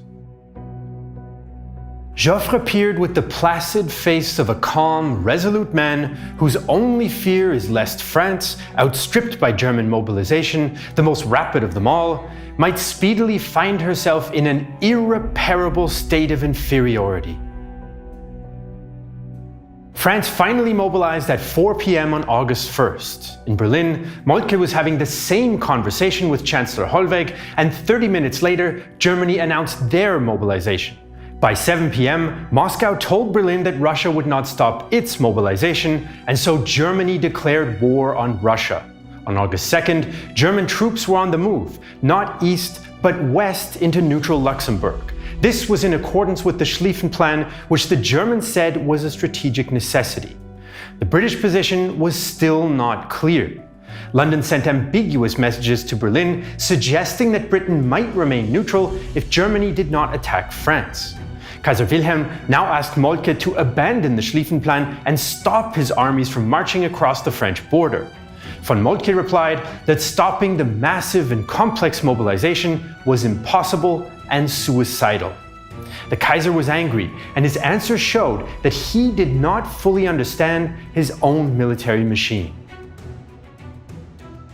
Your illustrious uncle von Moltke the Elder would not have given me such an answer. If I order it, it must be possible. Soon after, the Kaiser learned that there was no formal British offer to stay neutral and gave his armies the green light to follow the plan and invade Belgium, Luxembourg, and France. By August 2nd, the mood in Britain had shifted towards intervention.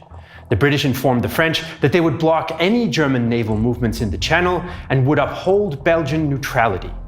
Belgian neutrality was Britain's final red line, but it was a line that Germany had already begun to cross. The same day, Germany delivered an ultimatum to Belgium that it had prepared back on July 26th. The Germans claimed the French planned to enter Belgium, so Germany had no choice but to move in preemptively. If Belgium resisted, the Germans would consider it an enemy. Brussels replied to Berlin on August 3rd. The intentions Germany ascribes to France are in contradiction with the formal declarations made to us. The infringement of Belgium's independence, with which the German governments threaten her, would constitute a flagrant violation of international law. No strategic interest justifies such a breach of law. The Belgian government is firmly resolved to repel every infringement of its rights by all means in its power. That same day, the final dominoes began to fall. Italy declared that it would stay neutral and would not join its Triple Alliance partners in war. Germany claimed France was about to attack it, which wasn't true, and declared war on France. On August 4th, German troops marched into Belgium. Belgium appealed to Britain, France, and Russia to guarantee her independence, and Britain declared war on Germany. By August 4th, the great powers of Europe were at war, and the First World War had begun. In the next 4 years, roughly 20 million people would be killed or die of disease and hunger. But even before the killing stopped, debates were raging about the war's origins and who was to blame, and they haven't stopped since. Shortly after the outbreak of the war, each of the powers published a so-called color book, making its case as to how to understand the July crisis and basically blaming the other side. After the war, each side still blamed the other, and the Allies put the responsibility squarely on the Central Powers in the post-war peace treaties. Since then, the evidence of 1914 has been interpreted in many different ways, as historians have tried to answer who was at fault for starting the war. For years, many historians concluded that all the powers shared some of the blame for the war beginning.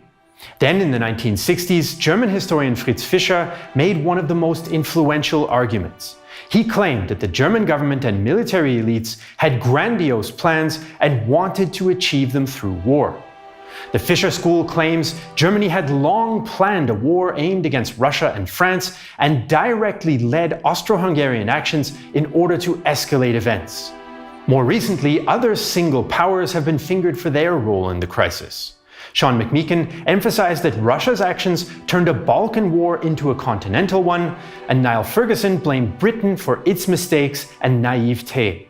Some other recent interpretations, like Christopher Clark's sleepwalker theory, suggest the war was largely unintended and resulted from miscalculations, misunderstandings, and perceived insecurities. He argues that Germany felt Russia and Britain were unlikely to become involved and tried its best to localize the conflict in the Balkans. Another debate centers around whether the war was inevitable. Here, the recent consensus is that the alliance system did not force any state to fight, as Italy proved by staying neutral in 1914. This line of thinking stresses that there were many times when things might have taken a different turn, like if Austria had acted more quickly against Serbia, or if Britain had taken a clear position right from the start of the crisis. There's also a discussion about culture and mentality in 1914. Historian James Joel, for example, suggests that the cultural, military, and strategic zeitgeist saw war as a practical and indeed desirable tool for social change and defense of national interests. Since modern war also involved the need for a quick mobilization via rail timetables, military commanders became as or even more important than politicians in the crisis. But their inflexible strategies could not respond to the political needs, so perceived military necessity dictated political action. Russian politicians wanted partial mobilization not to scare Germany, but did just that. And German politicians did not want to bring Britain into the war, but their armies marched into Belgium and did just that. This was the exact opposite of Clausewitz's concept that war is politics by other means. And it's an important aspect of understanding how the crisis ended in a world war. The war that started with the July crisis in 1914 lasted more than 4 years. But the war amongst historians to make sense of it all still rages more than a century later. Since you made it to the end of this video, you're probably a fan of detailed history documentaries. We actually produced 3 documentary series with a combined runtime of more than 9 hours. 16 Days in Berlin and Rhineland 45 feature the last battles of World War II in Europe, and our series Red Atoms breaks down the Soviet nuclear program from its origins to the Chernobyl disaster and beyond. Unfortunately, we couldn't upload these series to YouTube, where we have to navigate advertising guidelines and the almighty algorithm. So where can you watch 16 Days in Berlin, Rhineland 45, and Red Atoms? On Nebula, a streaming service we're building together with other creators. If you sign up at nebula.tv/The Great War, you can watch all our documentaries, including everything we upload to YouTube, ad-free and in 4K resolution. And all that for just $36 for an entire year. Nebula is available on smartphones, Apple TV, Roku, and more. A year of Nebula is also a great gift, by the way, and with the holidays fast approaching, you can gift a loved one a year of smart creator documentaries from us or other creators like Epic History TV and their incredible coverage of the Napoleonic Wars. Whether you sign up for Nebula for yourself or gift it to someone else, you will also support our work directly. Again, that's nebula.tv/The Great War for 40% off and just $36 for an entire year. Again, that's nebula.tv/The Great War for a great deal that also supports this channel. We want to thank Marcos Linke, Spencer Jones, Dimitri Petrovic, Plamen Ganev, Murad Doan, Vasilis Athanasiou, and Bilge Celik for their help with this documentary. To learn more about the first months of the First World War, check out our documentary about that on our channel. If you're watching this video on Nebula or Patreon, thank you so much for the support. We couldn't do it without you. I'm Jesse Alexander, and this is a production of Real Time History, the only history channel that stays out of any pig war.